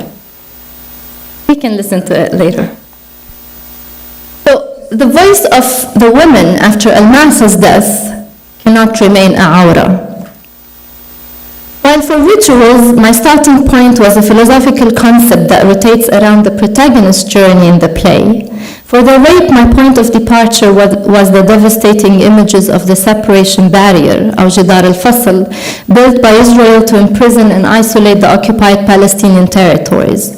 These images of the wall, coupled with my emotional reaction to them, were the lens that I used to define the spine of the play, its themes, point of views, and implications. As the case is in Rituals, the rape is peopled with psychologically complex characters that are mainly portrayed via verbose dialogue, which demanded special attention to analyzing and understanding the individual functions of the characters. I used this stage as a space to detach and scrutinize the human relationships in the play rather than to illustrate the locales indicated by Wannous. That's why the elements of design were not determined in advance, rather they were generated throughout the rehearsal process. I started by giving my set designer, Ghida Hashishu, images of the separator wall, coupled with music pieces that reflect the feel and mood I was imagining, namely a futuristic piece. I wanted an abstracted image of a prison to be the set where the play takes place. The idea stemmed from an obvious observation. The wall built by Israel to isolate the Palestinians did actually imprison the Israelis as well. Despite huge differences, the prison exists on both sides. The next set of images I shared with Rida were images of places taken from the text itself, like Al-Fari'a prison, for instance, and from other parts of the world.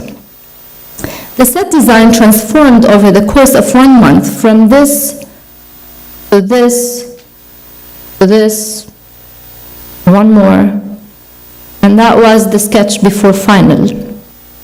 In the end, the scenography complemented with the lights gave a feel of a prison. Arwa Itani from As-Safir wrote, "Everything is cold and dark on stage. The scenography reminds one of the prisons and the blue torture rooms with the heavy fluorescent lights."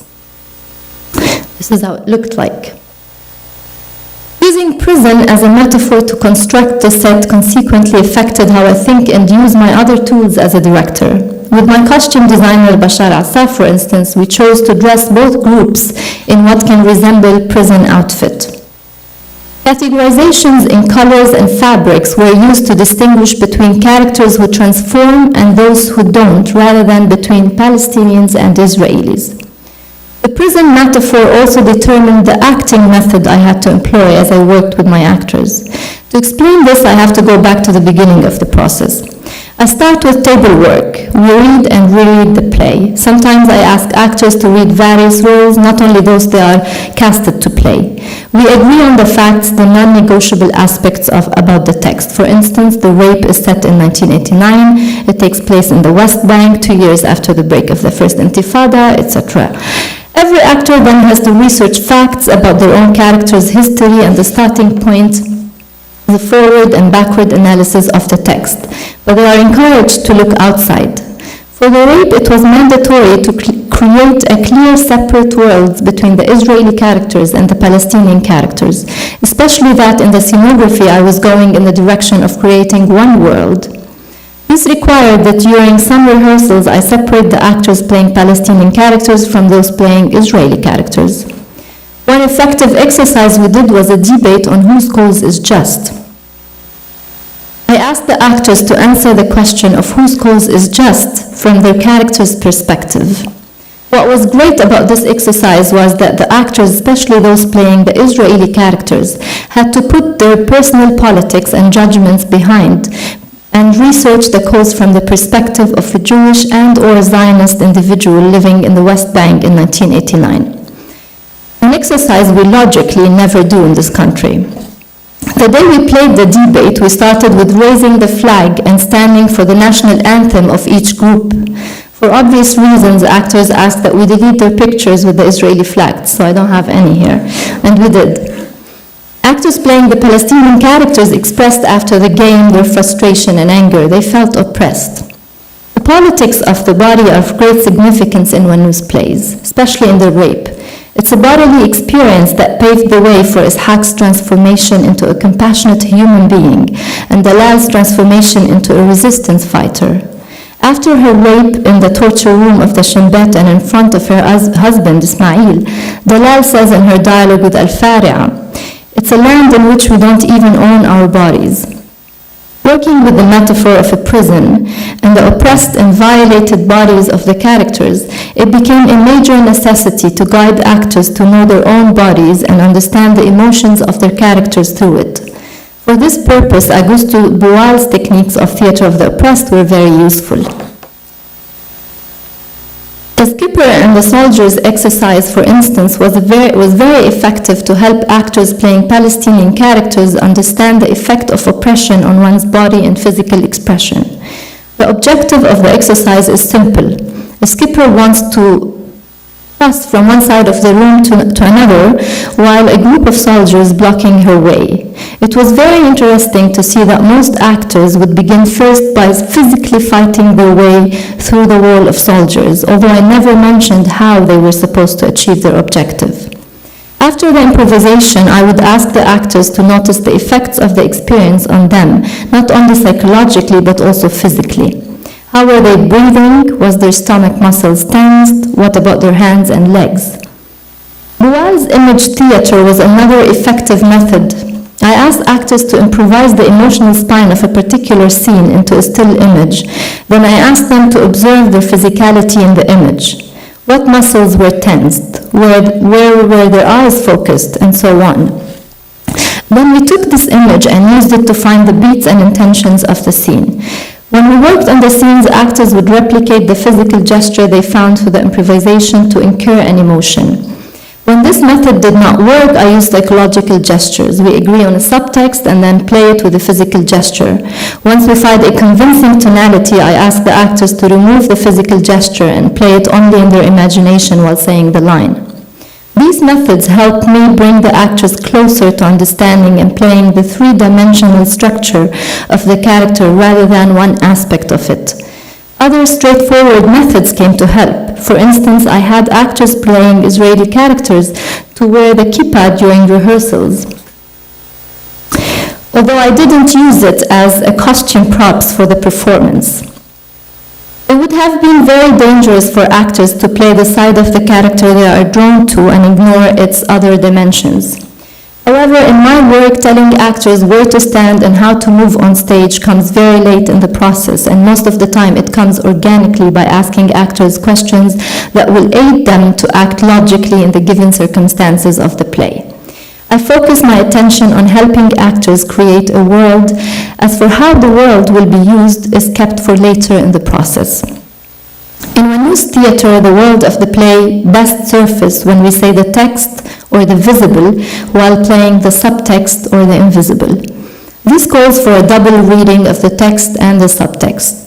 Each interpretation is a build-up of a certain viewpoint, which in turn make meaning more of a liminal state between rehearsals and performances. In each rehearsal, while we try to reach to the viewpoint or points of the playwright, the semantic context and the rehearsal text are left open-ended. Cutting the text of both rituals and the rape has been a detrimental and organizing viewpoint in building our interpretations of the stories. Rituals was 45 minutes shorter than the original duration of the play, and the rape was about 30 minutes less. As director Katie Mitchell accurately put, and I quote, "Cutting a text can be a perilous business. By mistake, you can cut through major arteries. Scissors are very dangerous," end quote. I have to give credit here to Robert, who worked with me not only as the co-translator and producer of the plays, but also as a dramaturg who knows how to work with the scissor. Wannous is very accurate about human behavior. He dissembles and dissects his characters, which makes it quite a journey for us to define their internal structure. Yet sometimes Wannous seems to slide in a very subtle way from writing dialogue to writing a narrative. Choosing what to keep and what to lose when adapting his plays to the stage becomes an extremely hard task. When characters seem to be saying things that they would only think or feel, Robert and I would agree directly on losing the line because we can play it in the subtext. But most of the time it took us hours of work and of analyzing the text forward and backward to decide on a small cut. It's a great risk in Wannous to lose an expositional material that relates to characters' intentions, as this will make it more challenging for us to get the deeper structure and the meanings in the play reach the audiences. As a director, I use the play to serve my purpose with genuine faithfulness to the playwright's intention. That's what makes, in my opinion, my reconstruction of Wannous plays, as well as other directors, only alternative versions of the original text. Losing part of the text was as much of a decision as adding nuances and actions that Wannous never wrote. For instance, losing the last 1-minute scene in which Wannous provides his resolution for rituals and adding instead a long walk for Almasa to her last scene, where she will be murdered, came to support the role of the goddess I gave to Almasa. She knew that it's the end, and she walks on stage carrying a bed sheet as if it were her kafan, the shroud, and in the background an abstracted Sufi music that gives the scene a feel of a funeral procession. She placed the cover on her bed and sits to read for the last time the 1001 Nights, the book that changed her life. A perfect example of how the rehearsal text depends highly on other performance vocabulary such as props, light, and sound to produce meaning.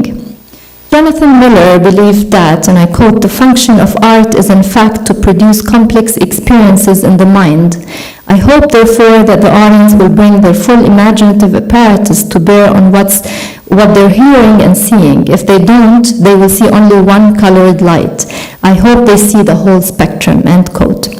Thus, the meaning that ensues from each performance is dependent on the communion with the audiences and is in turn a rehearsal for the next night. My main challenge as a director is to immerse the audiences in the world of the play and to make them lose their sense of direction. To be able to do that, I first have to lose my sense of direction. Directing Wannous for me has been an astonishing excursion into the depth of the complex psychology of characters that embody individuals I denounce in my everyday life, to be specific, patriarchs and Zionists. Despite being highly poetical, Wannous' observations have surpassed those of theoretician and political analyst. For me, the importance of Wannous theater lies in challenging the most basic moral beliefs of both theater makers and viewers. In 2013, Rituals for me was about Almasa's conscious journey to transformation. If I were to stage Rituals today, I would definitely reconstruct it in a way that would depict the Mufti as the protagonist. The play transformed me in ways that would not allow me to see otherwise now. In my initial readings of the play, I was glad I would have the chance to expose the malicious aspect of this religious figure. I thought it's my chance to take revenge against similar figures, religious sheikhs, for all the injustice they commit in the name of religion. Only later in the process that I realized how deeply in love I was with the Mufti. Only Wannous taught me to see how this symbol of patriarchy is the first victim of the patriarchal society he protects.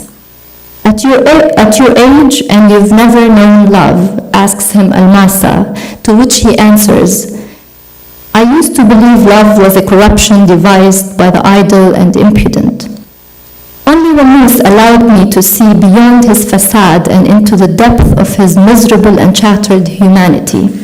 It broke my heart and made me understood why Wannous' Mufti has no other way to go but death. I felt compassion towards him. It made me more tolerant.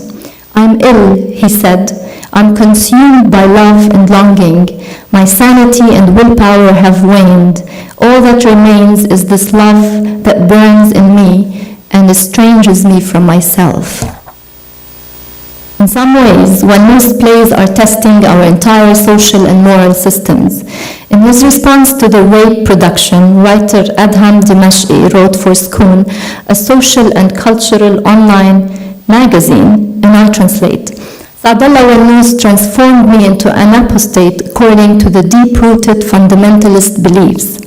Because from the moment I will demand two rights, the right of the Palestinian to his motherland and the right of the Jewish to search for his humanity and his future outside the myth and the bloody godly promise. This is how Saudallah Wannous allowed us to experience the unthinkable, and that's why I do theater. Thank you.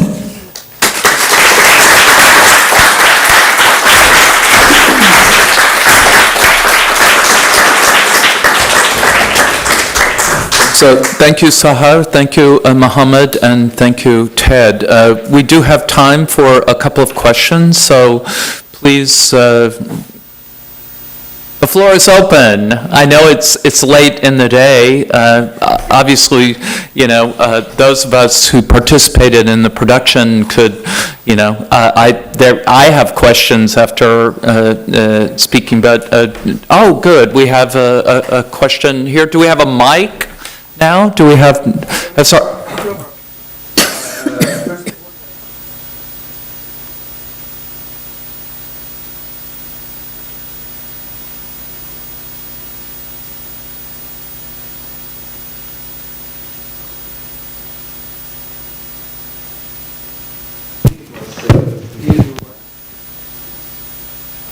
how you criticized Wannous and then how you reinterpret Wannous after the Syrian revolution was very interesting. But actually, I was expecting more revolt. Wannous was an institution, as you said, and you were studying in that institution. And I was expecting a more revolt against this institution. And to tell you the truth, I felt something very Damascus in your way of criticizing. For Ed, I think Munamnamat, which you analyzed in putting it in contrast with the Baas ideology. First of all, Munamnamat must be put in the frame of a new wave in Arabic literature, which went beyond the dominant hypothesis of the Nahda. The Nahda never accepted to deal with the so-called inhitat. And the Nahda from Jerzy Zaidan on tried to show our history as one, it's not the Baas ideology, it's the Nahda ideology, which actually kicked away all the atrocities of our history from our history books and from our consciousness of history. And what people like Jamal Ghitani, for example, in Zaini Barakat, he took us back to the Egypt of the Mamluks. That is to revise al-inhitat. And in this sense, Wannous' Munamnamat must be put in this frame in order to understand. The critique is much more profound than criticizing the Baas. It's criticizing this mythical way of seeing history from the point of view of resurrection, which actually now, the name of the Baas party is resurrection, but actually the real resurrection came now with Abu Bakr al-Baghdadi. And if you want resurrection, this is the resurrection. So that is, if you want the past is not the imaginary past of the Nahda, the past is what we are witnessing now with, and so on and so forth. So I think this is a major point which must be put. And for Sahar, really, I enjoyed very much your way of dealing with theater. I would like to be a student one day.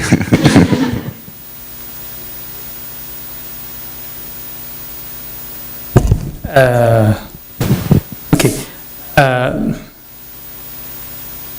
I'm at the Massine, you know, this is maybe stronger than I can challenge.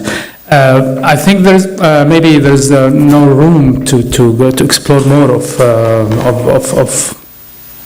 of how our generations, and I'm not sure I'm entitled to speak on behalf of my generation seriously, but at least on my behalf, yani. Maybe I just spoke briefly, but I mentioned that Wannous really, and I meant that literally. He was one of the reasons why I neglected writing in Fusha, for example. And I think, I think there is, and just responding to a point that highlighted by Sahar, I think one of the reasons why Wannous is not really adapted a lot, there are many reasons, of course, is because really whenever you put the text on the stage, you will find genuine difficulties in transforming the language into dramatic language. And I think this is, I don't know, I'm not saying this is a fault in the text, but or not a weakness, but this is a way to criticize it and to say that, I don't know, I think myself, I get rid of this burden of imposing on my language in the play a lot of sophisticated, or a lot of, how to say, desire to have decent debates and some deep, sophisticated debates, you know. So yeah, I might have explored this more, and I said at the end, I think that, and this is something I feel disappointed in personal level, like someone knows that I think he should be more, how to say, I think he was not a big believer really in the people to stand up, yeah.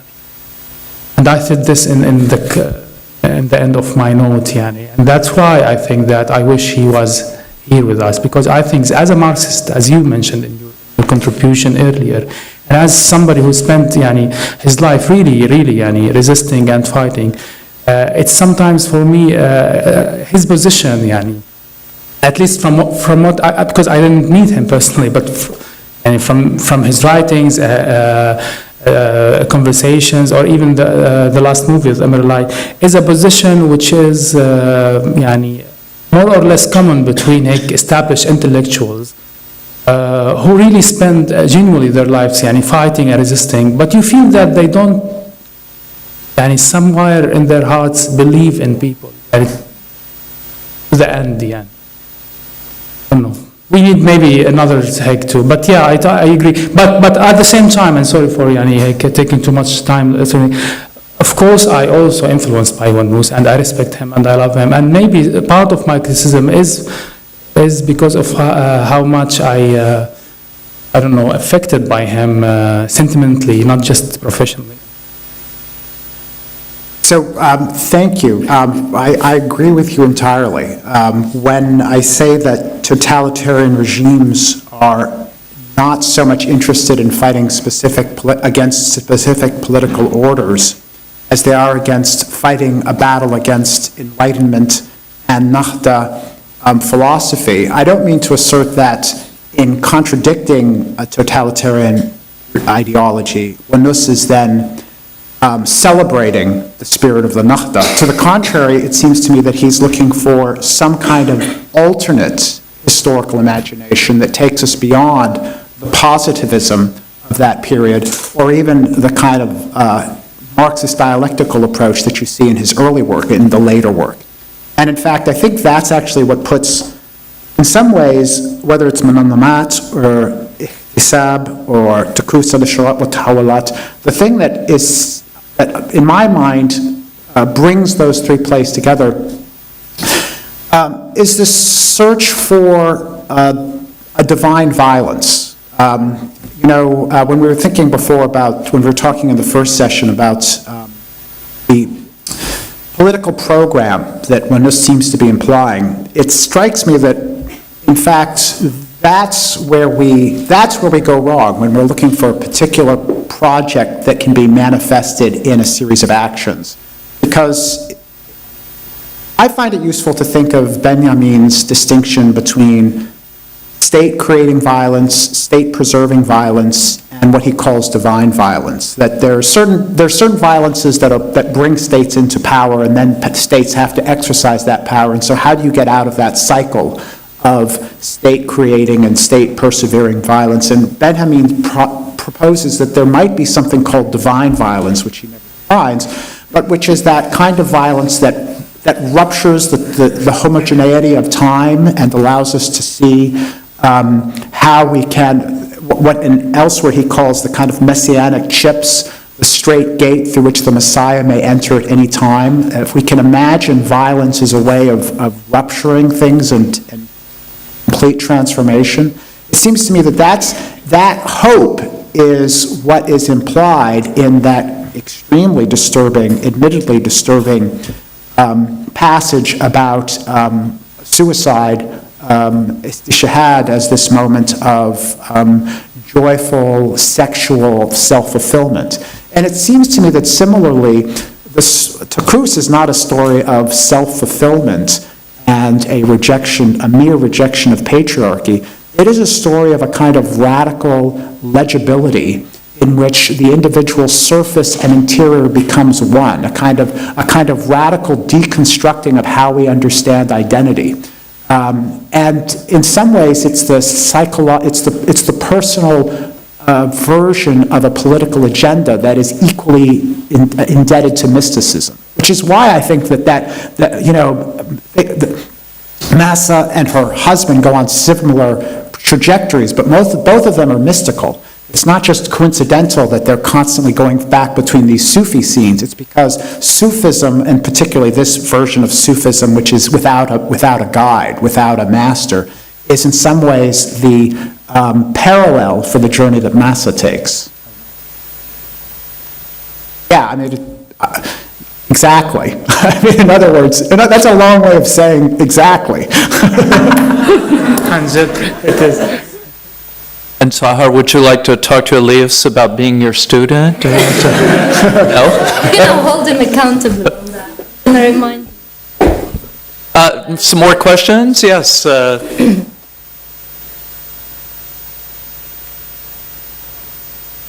Thank you. I think these were really three very wonderful talks, and we'll probably all like to be your students.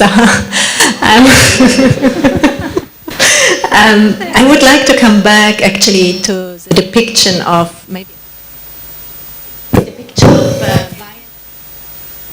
No? Okay, the depiction of violence and try to some of the talks here back to what Friederike said about violence. You mentioned, Ted, you talked about a more truthful way of remembering in art, and I wonder if we can count Wannous' depiction of violence in very direct ways as part of this truthful ways of remembering. And Muhammad, you also talked about, ha'i'a and hurriya as, two terms that kind of recur in his work.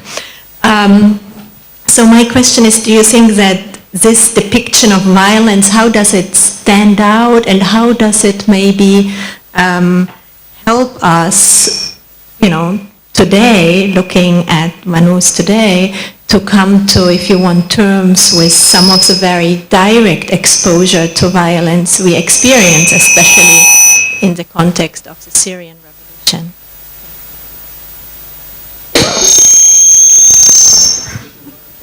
Do you want to go first? No, you please.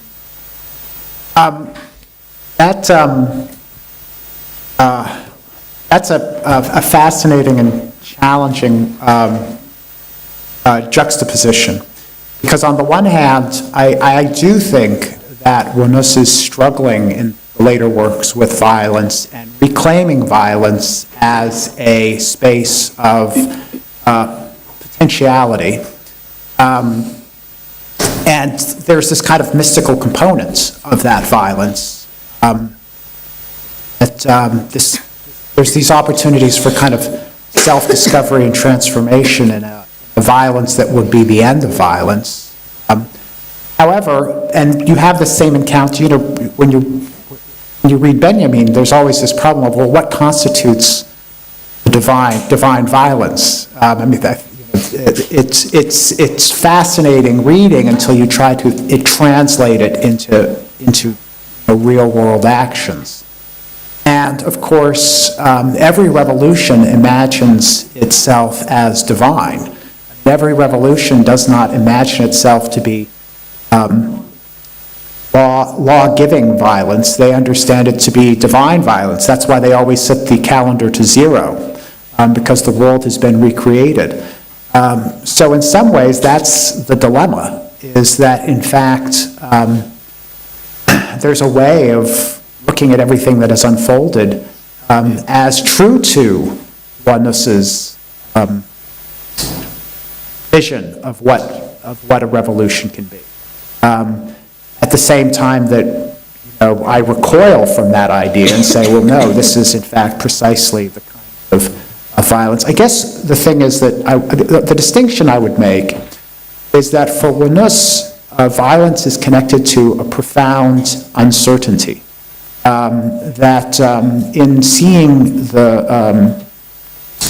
seeing these moments of past violence erupting in the now, he is in fact suggesting that our historiographic method is faulty, that there's always multiple ways, or even like a play like Drunken Days, where it stages its own impossibility of creating this story, right? I'm only gathering elements of a story from someone else and never actually sure of what I'm depicting. And that uncertainty, I think, haunts a lot of the later plays.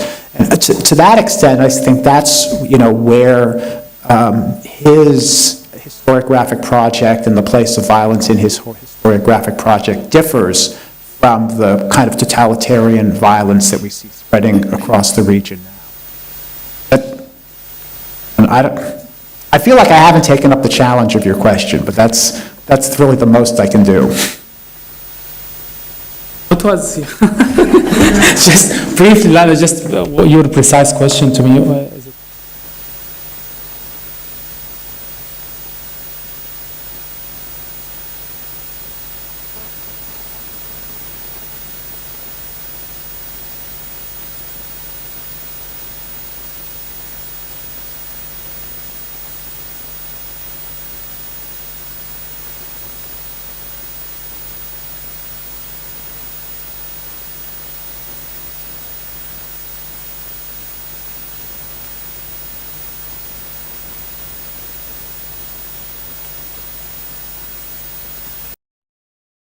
helps us also to see from a contemporary perspective, how we deal with the very violence we are exposed to on an everyday basis with what's happening now with the Syrian revolution. I just can speak. I don't know. This is really, even personally, I don't have really maybe good answer because I'm personally still reluctant of how we reflect on what we see. And we had weeks ago or less, maybe we had this cinema festival here in Beirut where Syrian films were they were screened, and a few of them were really about documenting violence in Syria. And the debate was again very vivid here in Beirut. From one side, I think it's we cannot just turn our backs, and we need to sometimes to look and sometimes to reflect directly and sometimes even to document. But on the other side, how we expose this, it is a question really, a question of representation too, and a question of course, an ethical question of to what extent we are allowed really to deal with this. And I think, just resonating to what Edward mentions, but I think the uncertainty in itself, and that's what I briefly highlighted in his later text, and that's why I think these texts are for us today are very important to reread, is that there's no one answer to many questions, including these questions, and also that you need to allow for multiple narratives at the same time, not to pretend that you own the truth, or even to own a full understanding of the picture today. Well, one thing that's worth considering is that, for example, Al-Ittisab, you don't really see much. It's very Greek. It's like the messenger arriving in the Persians, the first extant play, tells you of the whole disaster. And it's true, it's enacted on stage, but it's a narration. And what we see is people unraveling as a result of violence. And it's very interesting with my students, for instance, who see a lot of graphic violence in their face, and they see it in the media, and they see it in films, to be in the physical presence of the result of violence and trauma is itself a much more profound experience than showing close up, a rip, because, Buñuel and Dali have sort of taught us, 80 years ago, showing an eye being slashed or whatever, has a moment of shock. But once you see it again, and you see it again, and you see it has no effect.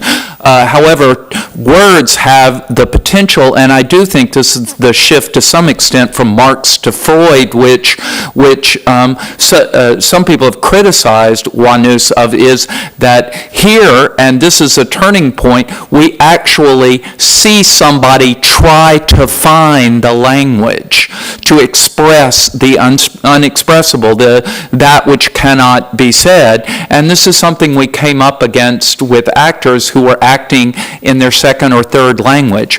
I think in the New York Times today or yesterday, there was an article about what language in which to have therapy. And we talked about this in rehearsal, which is to say, if you are accessing extreme emotions, if you're extremely sick, it's in your native language. If you have any doubt what your native language is, get very sick, get very scared, and you'll find out. You'll find out real fast that you do have a native language, and that's it. And Wannous creates those situations, and this is one reason that people say, well, why can't it be in Arabic? Is because they have experienced these sorts of extreme emotions, and they have a very good point. not only is it a root language in which it alludes to all of these other feelings, it gives it a density it would otherwise not have. And so we, the translators, are in the position of saying, well, what do you gain? This is exactly what the Russian reader of Tolstoy says. If you read Dostoevsky in Russian, you can't imagine, what's lost when you read it in French. And something is lost, but something is also gained, too. And one thing that's gained in answer to Muhammad's comment is that you're forced to synthesize what would otherwise be prose speeches into direct dialogue. And you're also in a vernacular, to address Elias's comment. You have to translate into a vernacular. The diglossic dilemma of Arabic evaporates. Pick whichever vernacular you want. So violence as such, what's interesting about your question is how much of it is embedded in the words, in the language, and in the gestures and the semiotics. What we perceive as the direct representation of violence, we see very little of in Wannous.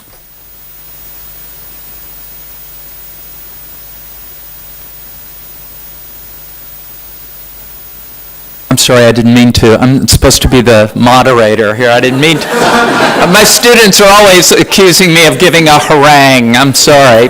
Yes, we have a question back here.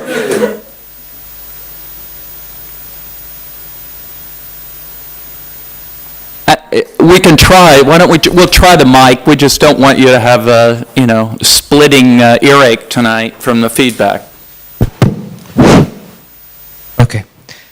First of all, I want to thank this panel thank you for organizing this panel, which gives us an interesting insight to an apparently underrated playwright whose themes still have relevance today in light of everything that's happening. I will admit, though, I've only ever seen one of his plays, which was The Rape, which I saw last week, but that motivated me enough to attend this panel to understand more about him. The question I have is directed to the panel as a whole, with the director, writer, intellectuals, etc. Considering the ideas that Wannous had in his plays, as far as I can tell, do you think, in light of all that we're seeing right now in the Middle East, with the dilemma of Islamism versus dictatorships, with the far right-wing victory in Israel, etc., do you think that we have yet to see an upsurge in Wannous's works, or maybe even his themes that he was trying to work into his plays?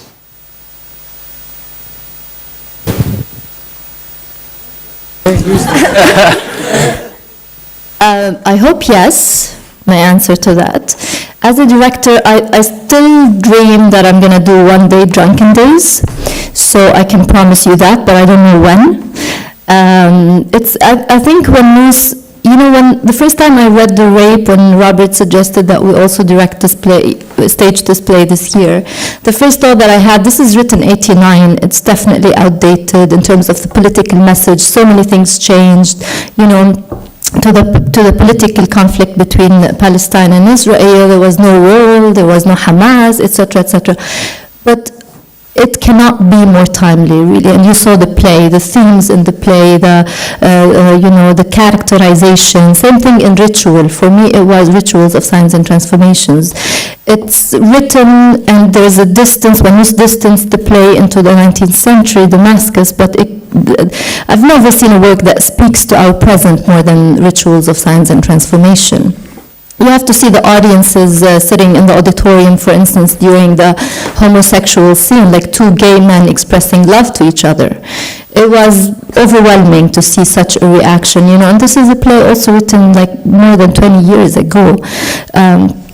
So I guess yes, and I hope with now Wannous being also translated into English, it's going to open more eyes on him, and we're going to see more of his plays on international stages. That's one reason I was able to figure out that The Rape would be relevant, is I'm an American, so it helped me out a lot. I mean, I would also add, yes, I think that Wannous's work is especially relevant right now, and I don't think it's coincidental that there suddenly been all of this interest in translating his work. I think the rest of the world has finally arrived at a point where they are able to engage the complexity of this region and of this moment, and which is why I think other playwrights were being translated 10 years ago, even as Wannous was writing, and I think we're beginning to catch up with him. So I think we're going to see more and more of his productions throughout the world. Footnote, Wannous in Arab world is not underrated at all, by the way. He's well-known, established, and just to be precise. For me as a writer, I think it's provoking today, and Wannous text is to read them again. It's really is provoking towards the new debates, and but I think just also this is my impression, the interest in the region is driving people to translate also Wannous. So it's not also. So this is what happens usually whenever you have a crisis or in a region that the rest of the world out of sudden become interested in this region, and so of course and so people now are more open to translate and to discover literary talents, and of course Wannous is at the top of the list in Syria. We have time for one more question. If not, if you wanted to say anything to it. Oh, we do. We have one more question, and then maybe Saud can wrap it up. And yes, the microphone here to Mona here. Thank you. I will speak in Arabic, if you allow me, because I will feel more comfortable in it. سحر أنت قلت آخر المداخلة تبعيتك إنه شيء كتير خطير إنه الواحد يقصقص نص عبر النص. بعد 8 عروض 9 actually وقطعوا والعرض كان 2 ساعات. بعدك بنفس الفكرة. I likes your question.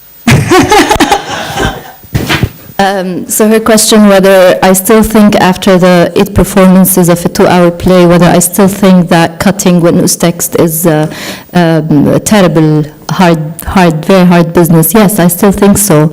Actually, at some points, I felt during the scenes that maybe I can live without that line, but at other moments I felt maybe not. And again, this has always to do with the audiences. Every audience brings their dynamic into the theater, into the night. So every night is different. As I said, there are meanings that I figured out in the play watching it with the audiences. And this is a never-ending process. So if I'm to reflect now on the play, I'm probably going to find much, much more interesting meanings, I hope. So it is hard because at points you feel that Wannous writes the subtext outside, but it's not always the case. And it's the build-up, it's the life experience of those characters that get them to change and to transform. So if you cut that out, you're actually leaving, behind a very important aspect of their being, of their characterization. So it is hard, but I agree that staging them, as Muhammad is saying, is not an easy task because we're not, especially in Lebanon, we're not used to more than like 50-minute plays. And for us, we talked about this a lot, to have people sit in the auditorium for 2 hours, 20 minutes with rituals and 2 hours for the rape without an intermission was on its own a success and a first. So we can get the audiences used to that kind of theater, I hope. All right. Well, thank you very much. I did want to remind you before, if Sahar has a final note she wants to say, I wanted to remind everybody that there is a screening today at 6 o'clock of Omar Amiraleh's There Are So Many Things Still to Say, which, if I'm correct, it's in Arabic with French subtitles. Is that correct, Sonia?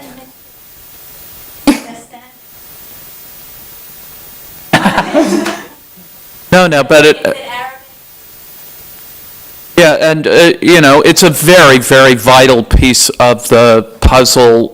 So you've seen it alluded to over the course of the day, and the reason why is there's so much very, very interesting information in the film. So it'll be over at Batish Auditorium in West Hall at 6 o'clock, so we hope you can join us. It's a 50-minute film, so it's not as long as the plays, but please try to join us for that. And now Sahar has a couple of thoughts as we close. Yeah, actually, let me first, I wrote something here, so I'm just gonna, this was really a wonderful and enlightening conference, and I would like, on behalf of the organizing committee, Sonia, Tassi, and Robert Myers, and our assistant, graduate assistant, Razan Farhat, we want to thank all the speakers, Mohammed Lattar, Frederick Panwick, Elias Khouri, Dima Wannous, Nada Saab, and Edward Zitter for their devotion and dedication to Wannous and his theater. And of course, we want to thank all of you participants for your contribution, which made this a very interesting conference. Thanks to the Department of English, the Office of the Dean of Fine Arts, CAMES, and CASAR for their generous support, and Rula Baalbaki for helping with the translations of the talks by Wannous and Al-Attar. What better exchange than seeing speakers from the US, Germany, Syria, and Lebanon come together to reflect on the works of a playwright that has given so much to theater and to the world. I would just like to close with, actually, because some of you may not have been here in the morning, and we had a very interesting opening personal note by Dima Wannous. So I'm just gonna mention that, I guess, to save you time to take a break before the film. Dima shared with us in the morning under the title, Be What You Want to Be, and actually the lessons that one, just if I want to sum them in 2 words, the lessons that one can learn from Wannous' teachings to his own daughter are those of satisfaction and imagination. Dima shared with us how her father forced her to start reading at age 10, but never forced her to read his own plays. Only after he died that she started reading his work. He used to rewrite the history and geography lessons for her to better understand them. He taught her how to question all the lessons she is taught at school and how to use sarcasm to lighten the heavy load of rigorous school system. And I'm mentioning this note because we have so many students in the audience, and I think you will enjoy that. The one topic he never tolerated discussing with Dima was God. He kept repeating, God does not exist. Dima said that for the last 4 years with her father, she was living every day as a procrastinated funeral. Wannous was an extremely melancholic person, she said, but the disease changed him. In his last years, he wrote some of his most important work. He talked to her about his hatred for his father and love for his mother, and it's the first time I get to understand that dynamic of relationship some of the characters in Rituals has with their father, and same thing with in Al-Ightisab, the rape. Muhammad has such a weird relationship with the father. Now I get to understand that. She was the only girl at her prestigious school who did not own a car. She thought that not owning a car was the normal thing and the opposite, the abnormal. She asks, how was he able to teach me satisfaction without pointing it? He was actually teaching her freedom, and I loved that. As they would pass next to houses in the taxi to Tartus to meet his friends, they used to imagine the life stories behind the windows and the walls of people's houses. We played games with these lives and ran wild with our imagination, she said. They would laugh with those leading happy lives and felt compassionate towards those miserable beings that they don't know. Through teaching satisfaction and enhancing her imagination, he was teaching her an invaluable lesson in freedom, and I hope we can take that with us today. I'm going to keep my other comments to the hopefully there will be a publication coming out of this conference to be edited by Sonia and Robert. But let me just close by saying or borrowing from Wannous. We are condemned to hope that this conference will become the precedent to similar conferences on other Arab playwrights and theater makers from this region. We do need that. Thank you.